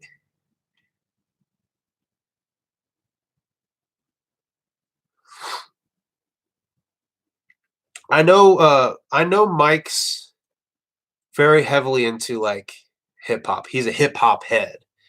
So when I say that I feel like he doesn't like me, I guess maybe what I was the reason that I came to that conclusion was because I remember watching like his video about the whole Gmo Ski and Violent J beef, and he was like praising Gmo Ski for the disses that he put in there, and he was basically he'd said something in a video, and it's been so long ago now that I don't even remember exactly what he said, but basically just about how like this that was real hip hop. I remember him saying that this was real hip hop and shit like that. So I was like, to me, I took it as a because I liked ICP, maybe he thought that I wasn't like looking at it from the other side of what Gmoski did lyrically, which I get what Gmoski did lyrically. I don't like it. I don't like those kind of fucking diss songs.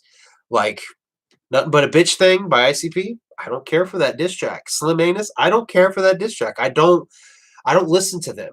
Now, you ask me what the best diss track is ever, I will say please don't hate me because they took and made a song that's catchy. It's funny. It's about fucking your homie's mom. And at the very last second, they made it about Eminem. And you can easily make that about anybody. So to me, it wasn't necessarily a diss song. It was like, man, I've been fucking your mom. And that plays on that old classic joke of everyone running train on your mom. You know what I mean? So like, I don't know. To me, that to me is the best diss song ever. So when people were praising Gmo Ski for his diss, I was like, I didn't like it. Like he did the classic, oh, you're gay, ba ba ba ba ba ba ba ba. I don't like those kind of diss tracks. And that's the shit ICP did towards Eminem that I didn't like. I think that shit's stale. It's not. I don't feel creative.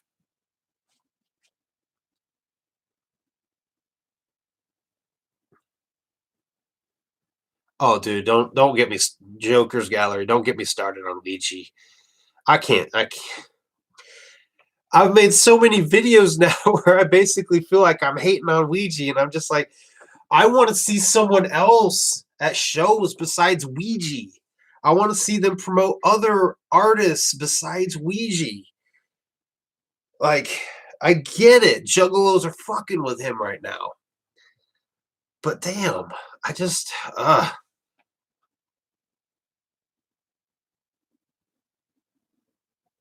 okay, cool. You like Tom?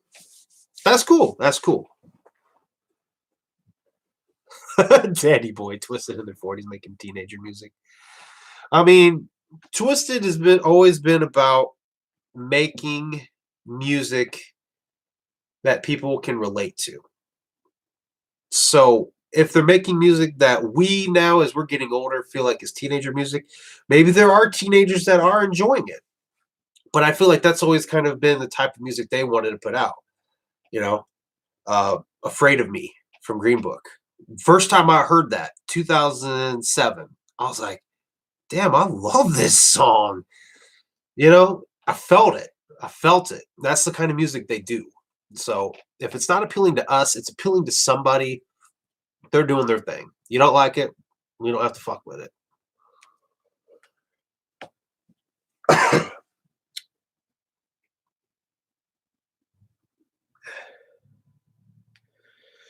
Just got a text from Meg. She's getting off work at 4:30. It's currently 3:20. So I will probably end this very soon because I was supposed to do some chores while she was gone, and I was thinking she's gonna be gone until 9 p.m. So I will probably end it at 3:30. So 10 more minutes of hanging with you guys.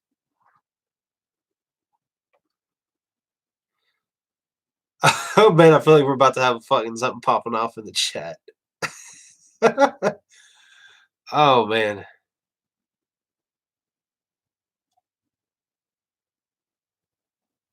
Okay, Joker's Gallery. Told him that Gmo's record was trash. Yeah, this is how I feel. And I really liked Gmo. What made me not like Gmo was just the way he presented himself online. It was just the disrespect he had towards Fago lovers, sharing his shit, and him being like, "I don't need you guys," was fucking uncalled for. Which I get it. He was getting attacked by juggalos at the time through social media, shit like that. He was getting heckled at shows, at some shows. I don't want to say all shows. So like I understand him kind of getting bitter towards juggalos and taking a juggalo news site, being like, "I don't need you." But it was just the way that he presented himself and carried himself on social media was like disrespect. Respect was lost. So that beef and his diss track had absolutely nothing to do with it.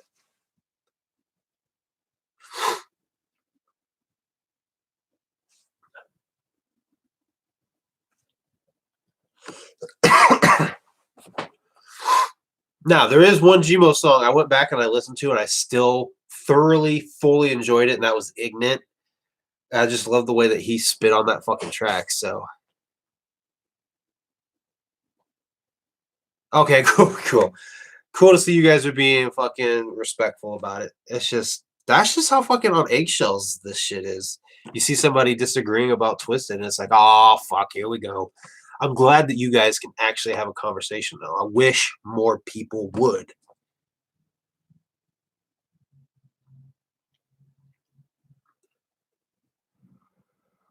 Like, let me just say this. I actually had this thought earlier because King ISO produces his own beats, and in a lot of ways, he reminds me of Young Wicked in that way because Young Wicked does his own production. And I remember having the thought of like, I wish that Young Wicked, I hoped, I hope that Young Wicked doesn't do another album where he talks about how he's hated, fans don't like him, whatever. Because he did it on Slaughter, he did it again on Return of the Prodigal Son. If he releases another album that has so much subject matter to do with that, he may lose me because it's like you've done this. I get it, you know. Give us something different.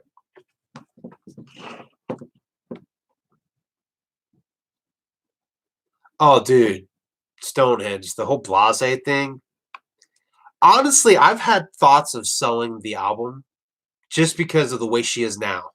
Like Megs and I have had conversations about this. Like her whole big thing when she was on Psychopathic was victims, no raping, shit like that. Uh, and the shit that I've seen on her Instagram, because Megs, I don't follow her. I don't think Megs does either, but Megs has seen it. And she's like, "Did you see this fucking post from Plaza Rose?" And she'll show me pictures of her like half naked. And I'm like, what the fuck? Like, how do you put yourself out there being against like that kind of shit and then turn around and like pose like that? You're antagonizing. Bring it on. And I'm not. Don't get me wrong. This isn't me saying that women that do that deserve to be raped. That's not what I'm saying. I'm saying that you can't strut your stuff around like that and they'd be like, "Oh, don't look at me, don't touch me. That's fucking gross. You're a fucking pervert." You can't do that shit. And that shit pisses me the fuck off when women do that.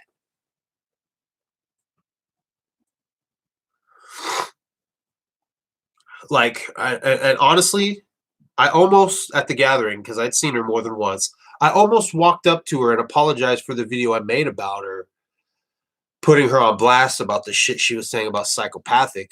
And I mean, not saying that I don't regret it because I still do. Because like I don't know. I shouldn't have shown private messages like that, but I felt like I needed to defend Psychopathic at the time, and I was just like, "Fuck this bitch." But it's definitely a regret that I have doing that, just because any other artists out there now may be like, "I don't really want to talk to this guy like that because he could put my shit out there publicly." Like, I was thankful that me and Kung Fu Vampire were able to talk about Gorilla Voltage. Him feeling like he could tell me that without me going and making videos about it. So in a way, that's the one thing I regret about that. But it's kind of like I'm glad I didn't go apologize to her because she's just the negativity that she gets, I feel like she brings on herself now. You know, people calling her, she only got a record deal because she sucked his cock. Like, I would never say that. But the way that you fucking put yourself out there, that's gonna put it. It's gonna put it in people's minds, dude.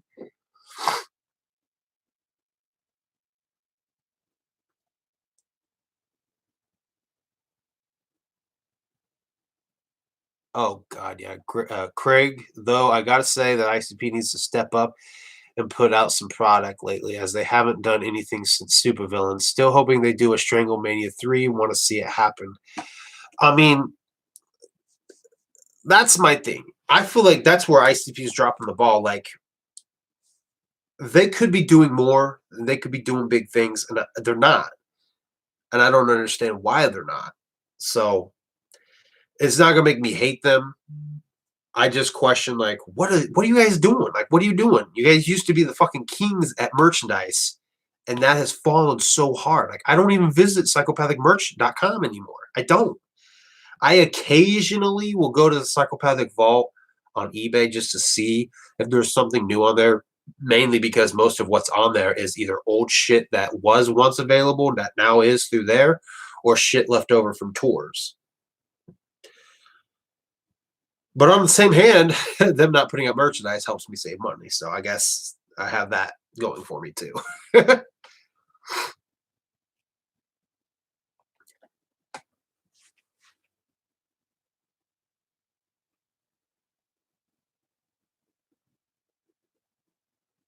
Oh, dude, like that whole fucking KG thing. Yeah, dude, that whole KG thing. When I heard about that, I was like, what? Like, I didn't expect that. KG seemed like such a genuinely good dude. And I hate that that shit happens because, like, the whole thing with Young Wicked made me look at Light and be like, should I trust you? Should I fuck with you? Or are you going to be another artist that just bounces? You know what I mean? And then the whole shit with KG happened. And so now I'm looking at Keegan like, are you legit a fucking cool dude? Because I think Keegan's hilarious. I'm so glad he's in the mix with ICP now. But it's like that kind of shit, just like, God damn, dude. I hate it when people fuck people over because it makes you not want to trust the next person. And really, I think that you should always be open to new connections.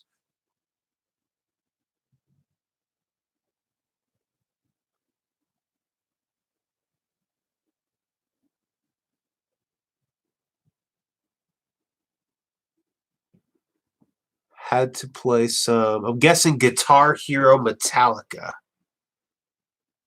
Yeah, I love Keegan, man. I hope it's not gonna be another situation like that where some fucking shady shit comes to light. But fuck, dude. That's why I'm like, that's why I'm just so glad that ICP is focusing more on themselves. They're not really doing much with themselves, but they're focusing more on themselves instead of new artists. Because I feel like that's just where they need to be now. Like when Twisted left and Blaze left and then Boondocks left, I was ready then for them to just stop. Like don't try to find new artists. Don't try to bring in new artists. Just keep doing what you guys do because that's what you guys were so great at when you first fucking started your career. You guys did your fucking thing. You're not even worried so much about fucking building a record label. I mean, I guess they did a little bit with Project Warren, but that's just where they need to stay at, and they need to step it up on fucking with themselves.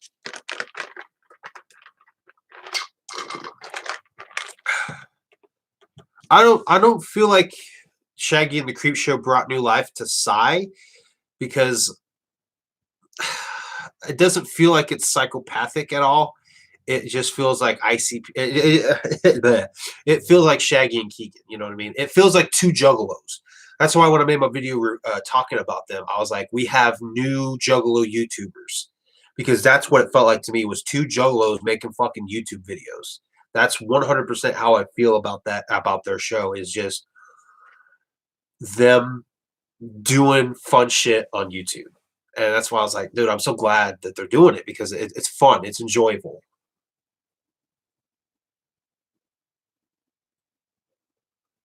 I'm sure Ouija's videos were dope or hilarious.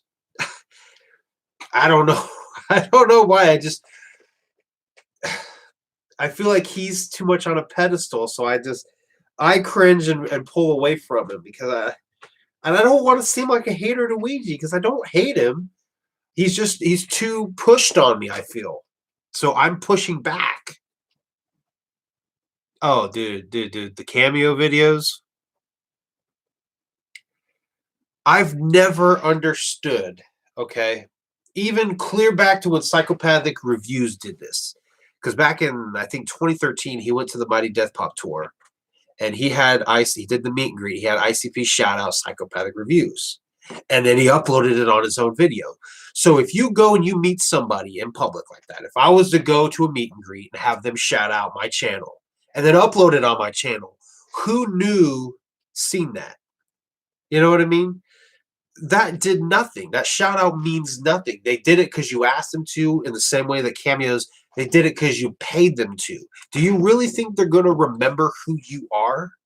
Now, a big for instance here is when Shaggy noticed Don Chaos in the chat of their live stream. He said, "Oh, Don Chaos." You know what I mean? He recognized Don Chaos's name and gave a legit, genuine shout out. Those are the ones that I think are fucking dope.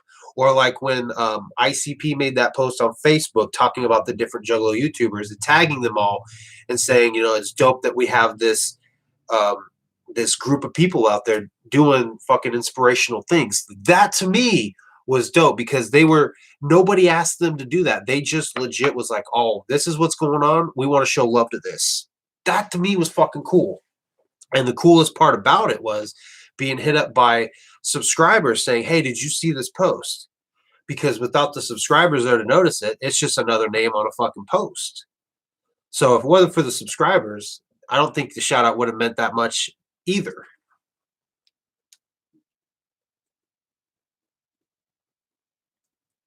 Oh, it's not OG Shaggy Show. It's Shaggy and the Creep. I like it though. There's aspects to it. Like I feel like when they first started and they were doing the marathon thing, that gave me Shaggy Show vibes, but it wasn't quite there. Them going and getting the manicure or the pedicure, that was Shaggy Show vibes. Just because I don't know, you know what I mean? Like Shaggy Show was them just fucking goofing off on tour. So like going and not actually getting a pedicure, but getting a pedicure was fucking funny to me.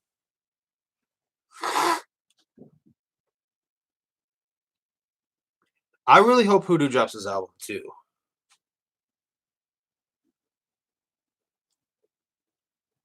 Let's see. Have you listened to anything past Gutter Water? He changed his style every album. He does more flow instead of repeat shit. If that's true, I will definitely check it out.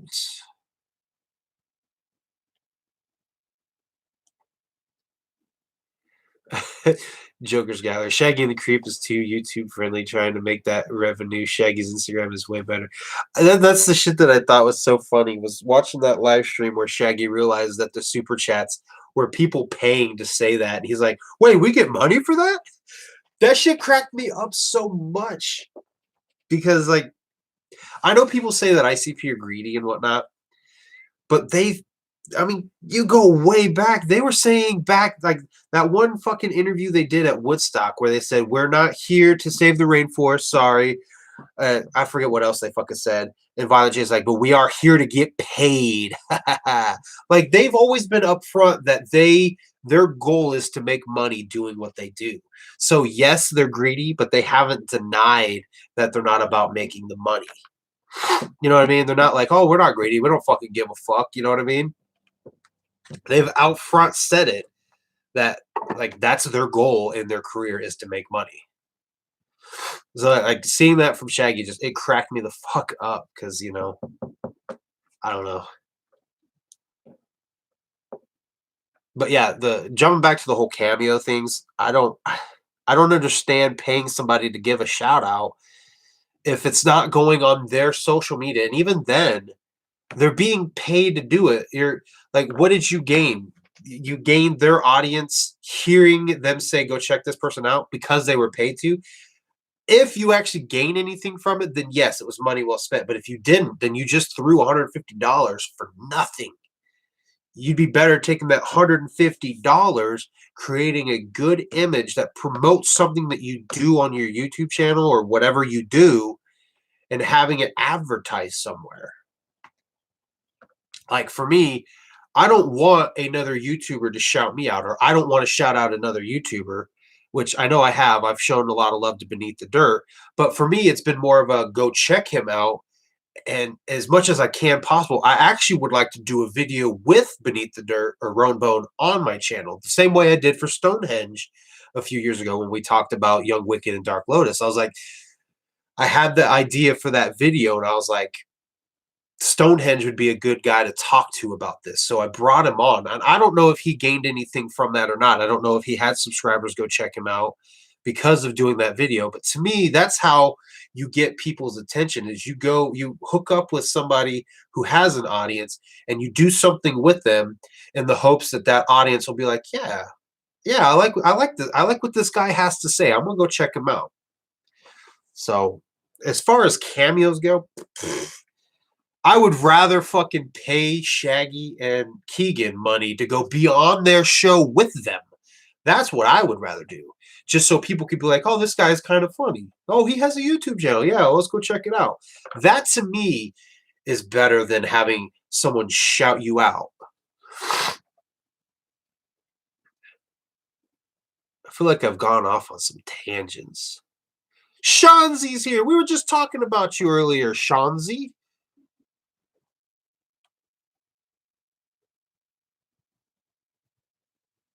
Wait, Rabbit. Who's Rabbit?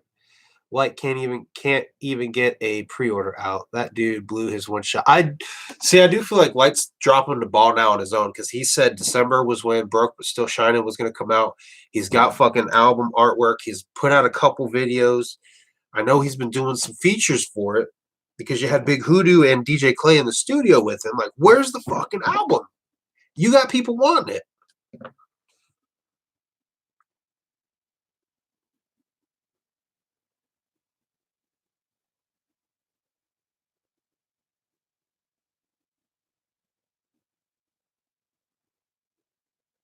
Oh, Rabbit from 8 Mile. Okay. I get the reference now. And I actually watched that not too terribly long ago. It's been a year. When I say not too long ago, that's usually within a year or two.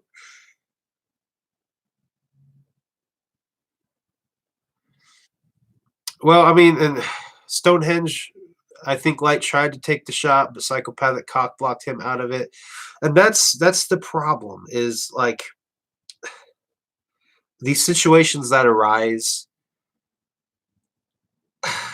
I think not so much just ICP blackballing fucking artists. I think juggalos are now too. Like what Roan Bone was saying about juggalos being blinded by loyalty. I don't think it's so much of us being so blindedly loyal to ICP that we don't see what they do fucked up.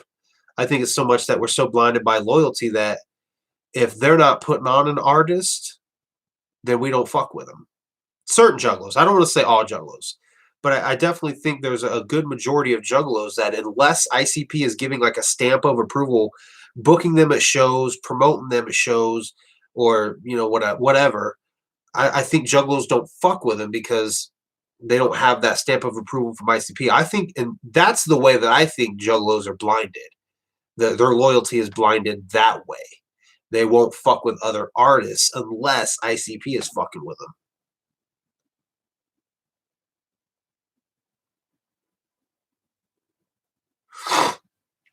And I still haven't gone and checked out the Thanos track featuring Light. I really need to. But like, what was the point of not letting Light on that? And again, like I said in my video, I understand that history shows you go work with this label, there's a tendency you leave for that label. But if ICP, okay, so that happened in 2018. 2018 was the gathering where ICP said that they were going to focus on ICP. They weren't going to bring in new artists. So if that was the case, and of course, around the time that UGA album came out, Months had to have gone by where they reached out to Light, and maybe that's why they said that at the gathering. But if that was the case and they're just going to focus on them, then let him go do it. And if he still stays with the label, cool. Let him put out some shit. You guys get some money. They get some money. If they leave, whatever. Keep doing your thing. That's what they should be doing. Just keep doing your thing. If ABK wants to put out Shapeshifter with the Young Wicked production, let him put out the Young Wicked production. At the time, Young Wicked was an engineer. How much money will Young Wicked see from that album? Technically, he was on Psychopathic's payroll when the album was recorded. So what's the harm in putting it out? People are going to hear production from Young Wicked and be like, oh, he's fucking dope. Who cares? Keep doing what you're doing. Let Juggalos hear some shit that they've been wanting to fucking hear. You know what I mean? Like that situation, that's the one that's got me the most. Like, why the fuck are you guys holding it back? That's the one that kind of frustrates me the most, is why won't you let him put the album out? Let him put the album out. It's been done. Juggalos obviously want to hear it. Let it be put out. Who cares who produced it? He was a good producer. You guys said so yourselves years ago, before he fucked you guys over, or before he fucked Samantha. You know what I mean? Before he betrayed your trust. Let's say it like that. That way it's not so like harsh. Before he betrayed your trust, you guys were telling us how dope he was. We think he's dope. Some of us think he's whack now because of his actions, but there are still people out there that think he's dope, and that would be a dope album because ABK, in my opinion, is underrated in his flow, dude. ABK can flow. Fucking great. Like, all the drive-by albums that have come out these last few years, the have-nots, dude, ABK kills it. And I want to hear the fucking album over good production from Young Wicked. Damn, I went on a tangent. I said I wasn't going to go on in too many tangents, but I did. I gotta scroll up, see what the fuck is being said. Said.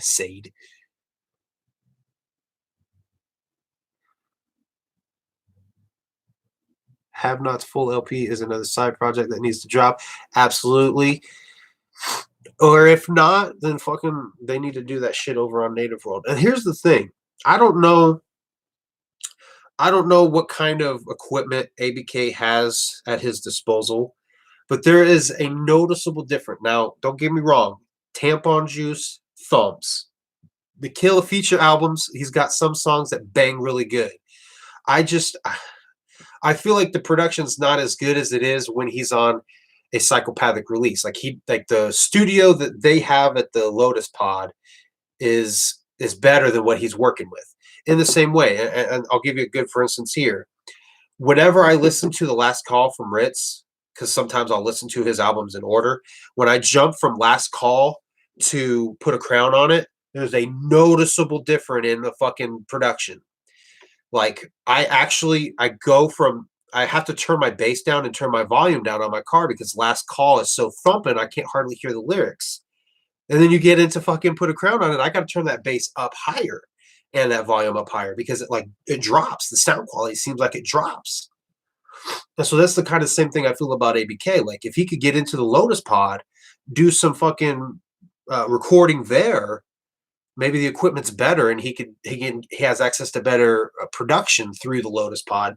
That's kind of what I feel like. I wish Psychopathic would let them put out more music recording through the Lotus Pod. Because I mean, ABK is still killing it, but I do feel like there's an essence missing. It's not as great as it could be. I feel like it could be greater. It's good, but it could be greater.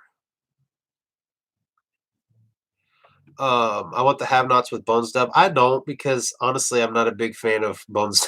I don't really care for the way Bones Dub flows. Like I've said, I'm all about flow.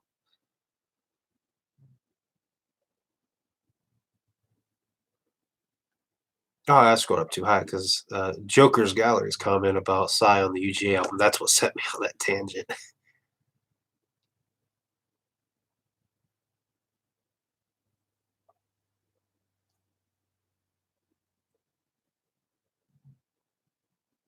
That track would have made M&E money. I mean, yeah, I know, but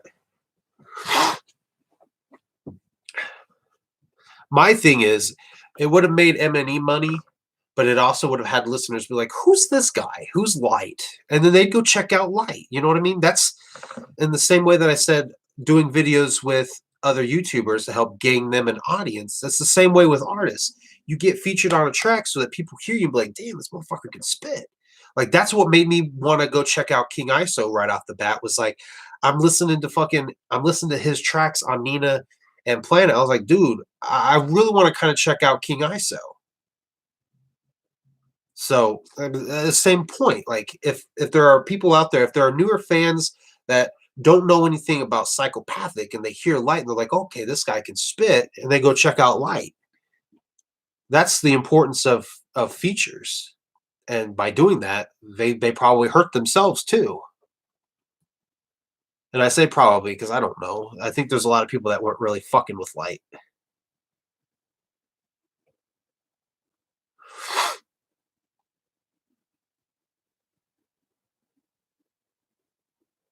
Okay, yeah, Busy Bee Clownin', I remember you. Yep, I did that video, and that was an idea from you.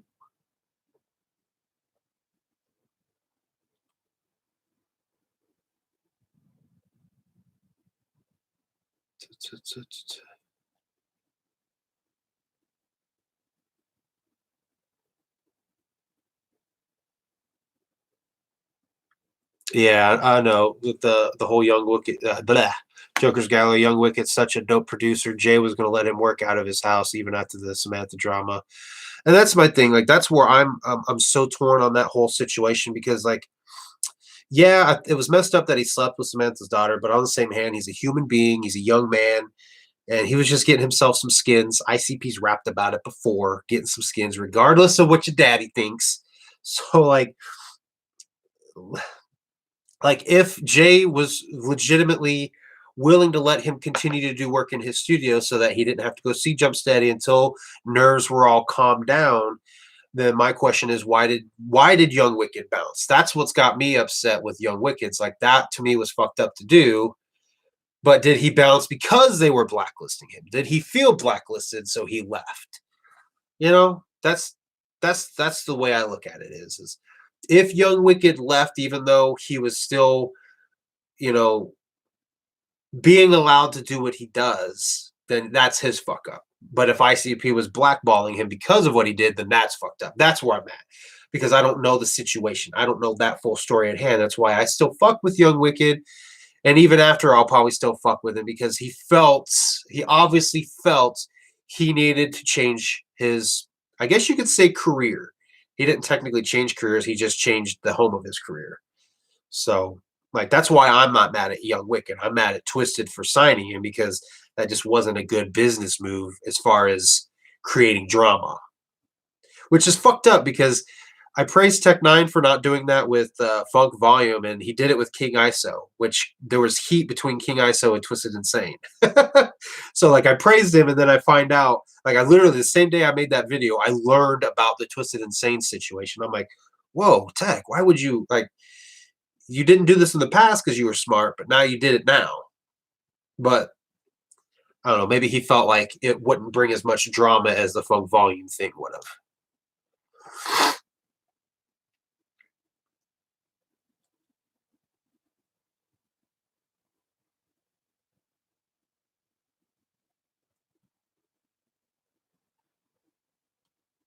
Am I caught up? Oh, yeah, cool. I am caught up. He bounced because they removed him as studio engineer. That's how he makes his living, not from his albums. I mean, he offered him a studio engineer spot, point blank. Okay. See, I didn't know all that part. I knew they fired him from being the engineer, but I knew they were going to let him stay on the label. So, okay, that makes sense. So his actual job was terminated. So he went and did production for them.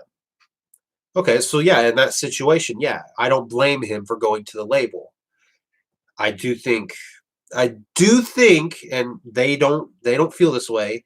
I do think it would have been the proper thing to call up Psychopathic Records and be like, "Hey, Otis is trying to come work for us." You know what I mean? Not so much get a blessing, but you know what I mean? like to me that would have been the thing to do because the way that it went down was just like it looked so bad. It looked so bad. Smart move because you got a good producer and you got a good artist, but dirty on the same hand, just the way it was done because you did have history with the label he was coming from. So it could have been handled better, like I said before, from both angles, way better. That whole situation could have been done way better. Like Jump Steady could have been the one that took time away from the office. You know what I mean? Because he's the one that initially had an issue. Like again, Samantha was a consenting adult. She made the decision to go have sex with him as well. So she's just as much at fault as young Wicked was. So, you know what I mean? Like me and Megs, we have a very simple rule. Whoever has the problem, they go sleep on the couch. Like if she's mad at me, I don't go sleep on the couch. She sleeps on the couch, and vice versa. Like if I have issues, I go sleep on the couch, which we never have that situation occur because we usually try to work it out. Our rule is to not go to bed mad at each other because you never know if you're not going to wake up the next day. So, like that's just the thing. They should have fucking like if Jump Steady had the issue seeing Young Wicked, maybe he should have took some time off. So,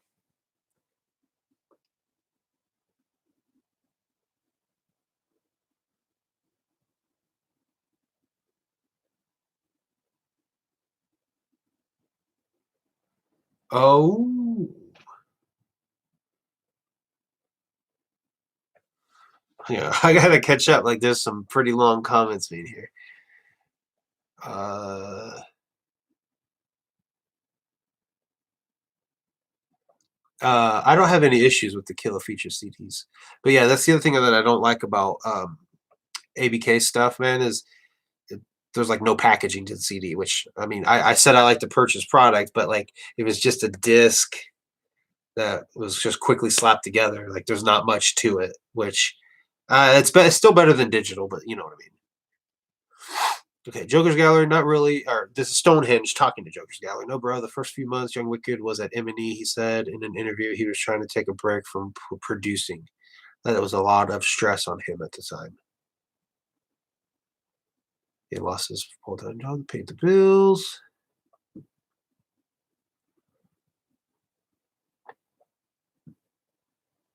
You see, my hope was like my real hope was because I remember seeing the post or the picture of Young Wicked holding his daughter. I think it was a daughter after Samantha had given birth. My hope then was that through having that child, that was where they could start to make amends. Like that was my hope was that like through this miracle of birth, they all would have been like, hey, it's all water on the bridge. You know what I mean? Like, I'm sorry for what I did, kind of shit, and we're sorry we fired you, and you know what I mean. I guess that's what I was hoping would have happened, and it didn't.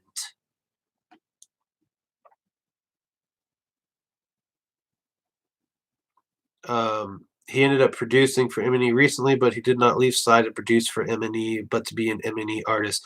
I was gonna say, like, I don't think, like, I feel like he signed with them as an artist. I don't know. I'd have to go look at some of the M&E releases around the time, but my understanding is because you had that year, you had right off the bat. I'm gonna skip over um, what was the EP that Young Wicked put out. But you know what I mean? Twisted's album was already done. Gorilla Voltage's album was already done. Boondocks' album was already done, and ROC's was. So basically, Young Wicked went to M&E and produced his own album. So, like, I don't know. Like, they already had a producer because isn't Fritz their in-house engineer? So, like, when he left for M&E, he left to go be an artist there. Whereas they told him he could stay an artist on Psychopathic. Oh, I don't know. I don't know. I'm not going to get into the nitty gritty of everything.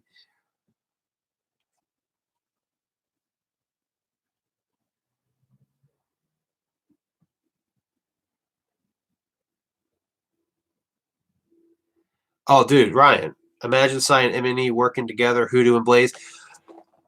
That was my biggest fucking thing when M&E became a thing. I was like, dude, how fucking dope would this be for these two labels to do shit together?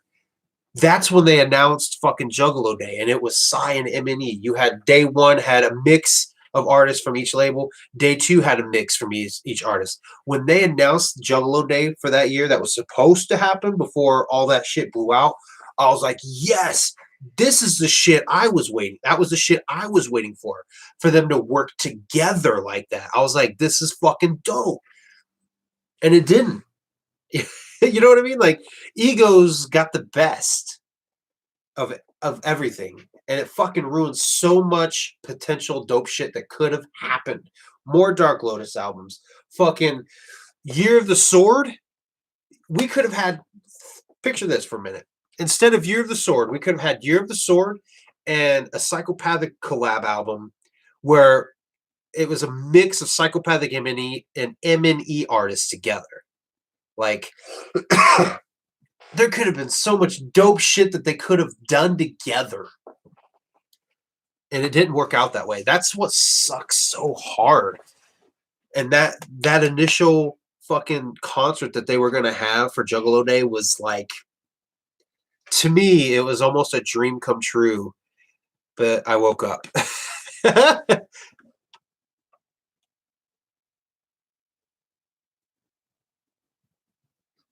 Yeah, see, that's the thing, Joker Sky. That's what I'll say. I'd have to go look at the actual notes to see. So, I mean, if he did leave to go be their engineer, then yeah, I get it.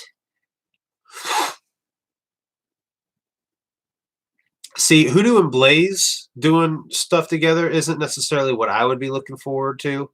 For me, it would be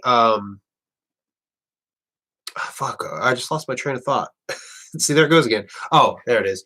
It would be Hoodoo and Boondocks doing shit together. Just because Boondocks always had more of a darker feel to some of his albums. Like Abaddon was to me a darker feeling album. Songs were anyway. Crimson Creek felt dark, you know what I mean? And that's basically where Big Hoodoo was. So to me, it would have been Big Hoodoo and Boondocks. Like when they did, what was the song? Bloody. What's the song off Abaddon? When they did that song, I was like, yeah, dude, I love that fucking song, dude. I feel like they fucking killed that shit. That's what I would have been looking forward to the most.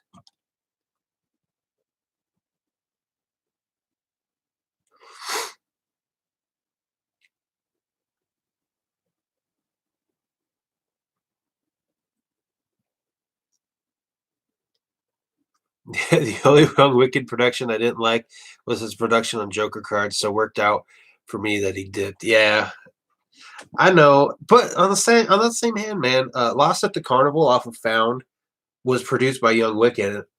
I don't know. I love the way that fucking song was put together. I loved it because you had like in the beat you had that do do do do do do do do do do do do do do do. That to me was like him walking through the park. That put a visual in my head of him like do do do looking through the park. You know what I mean? I thought that was dope. I don't know. I liked his production on the Joker cards. I didn't care too much. I wasn't overly fond of all the singing he did on the Joker cards, but his production, I was cool with his production.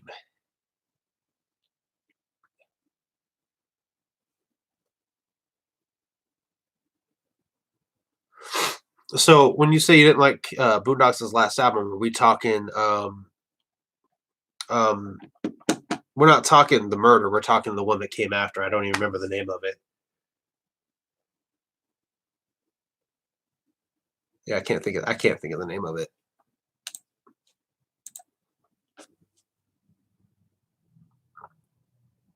I like Young Wicked's singing. I just feel like the Joker cards had too much of it, so it felt less like an ICP album.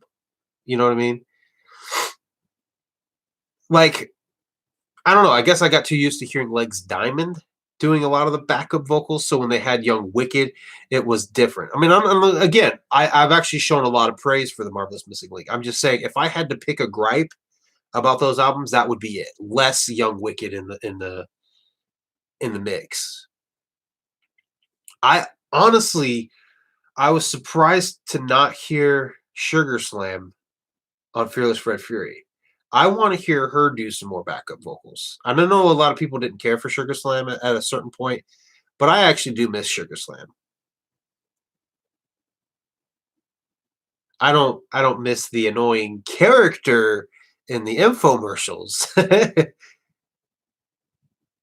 Liquors, Lies, and Legacies, that's what it was. Yeah, I didn't either. It kind of felt like um a little bit of like a remix album, if that makes sense. Like they took two of the songs off, I think it was two of the songs off of The Murder and kind of remixed them a little bit. I did not like the rehashed versions. You think Young Oh, no, no, no, you don't retract that, Stonehenge. I saw what you said. You think Young Wicked is greater than Legs Diamond? No. No. Oh, dude, you're stuck. Okay, okay, okay. Okay, that was a good retraction. You fixed it. You fixed it. I thought you were trying to say Young Wicked was better than fucking Legs Diamond. I was about to say, man, if you think that, your stock just dropped. Because one of the biggest things that I love about the Marsh Lagoon is Legs Diamond in the background of that. Ah, dude. Yeah, yeah, Legs Diamond is the master. I hate that he's not in the mix so much anymore. But I'm sure his fucking feelings were hurt when the Purple Gang didn't do so well. Which that was an iffy time in Psychopathic Records history as well, because like I feel like a lot of people slept on Big Hoodoo because of Twisted Leaving. A lot of people shit on Legs Diamond and the Purple Band because of Twisted Leaving. Like, you know what I mean? Like, I think so many juggalos were trying to figure out why did they leave, and I think they were trying to place blame somewhere. So when Psychopathic is putting out these releases that they obviously already had in the works, you had so many people that were like shitting on it, like, what the fuck is this? Like, give us Twisted back. I think that's a lot of why that shit kind of happened. I can honestly say I've listened to Legs Diamond and the Purple Gang like 3 times. I don't hate it. I don't love it. It's just another album in the discography. It was different and it was unique, and I did enjoy it, but it's not very often replayed for me. I bought it because I knew Legs Diamond was supposed to have an album come out years and years ago, and that was my way to support him and finally getting his dues, if that makes sense. So that's why I bought the album.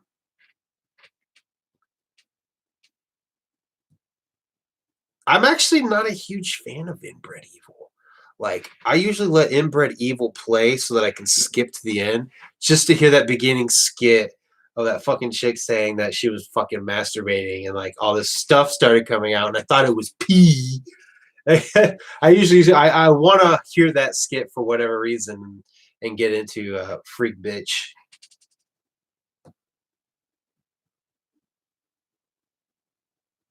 No, dude, Crimson Creek, no. Okay, now you lost like one. I'm gonna give you 1 point just because like Boondocks is a different sound altogether. But like Crimson Creek is, in my opinion, some of his best work. Like that was the album that made me like I had listened to a little bit of Boondocks prior to that just because I remember when they first signed him, we had learned that he was a new artist. So we downloaded Out Here and Red Mist, because at that time we were really starting to fuck with Twisted a lot more. Um, so like that's all I had heard for a while, and then we seen him at Hollow Wicked '07, and I was like, okay, dude, this Boondocks guy is fucking dope. Like when Pray with Snakes played and Seven played, loved those tracks. So we ended up checking out more of The Harvest, and so obviously that's 2007. So that's right around the time Crimson Creek came out. I didn't get The Harvest yet. I was at that time I was really headfirst diving into Dark Lotus because that was the year that I had learned of Dark Lotus. So by the time Crimson Creek came out, that was like my real first Boondocks album. So maybe that's why I like that album so much. Because usually it's the first one that you hear that kind of cements in your head as their best. Yeah, Boondocks has definitely been a very underrated artist, I feel. But a lot of people don't really care for the country style of his music. But I live in Indiana, dude. We're a cornfield state. So like I've lived in the country. I've lived at a house that's had cornfields around it. So like listening to fucking Boondocks is like right at home for me.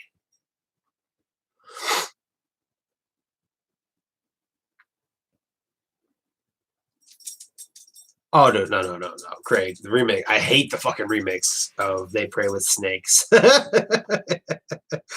I don't. That's the one thing I hate about Pumpkinhead is the two remix songs. And the reason I hate them so much is because for whatever reason, and I don't know if it's still that way now today, but for whatever reason at shows, those are the versions that he performs. He doesn't perform the originals anymore. Because at Hollywood '07, he did. He performed the original ones, and that's what won me over. And then, like, I seen him. When was the next time I seen him? I want to say it was right around the time that South of Hell came out. I seen him there in Covington, Georgia, and that's the version they played. I'm like, where's the good version? Because I don't like remixes. If it's not broke, don't fix it.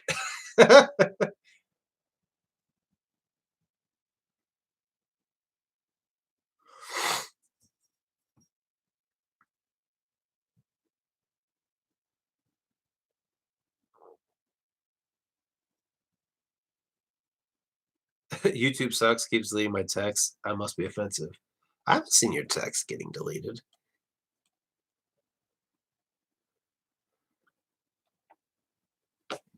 Oh fuck, dude! I told you guys I was gonna fucking end this at 3:30. It's 4:08, so I definitely need to bounce because I gotta go wash. I at least gotta wash the dishes because if I wash the dishes, then it definitely looks like some stuff got cleaned.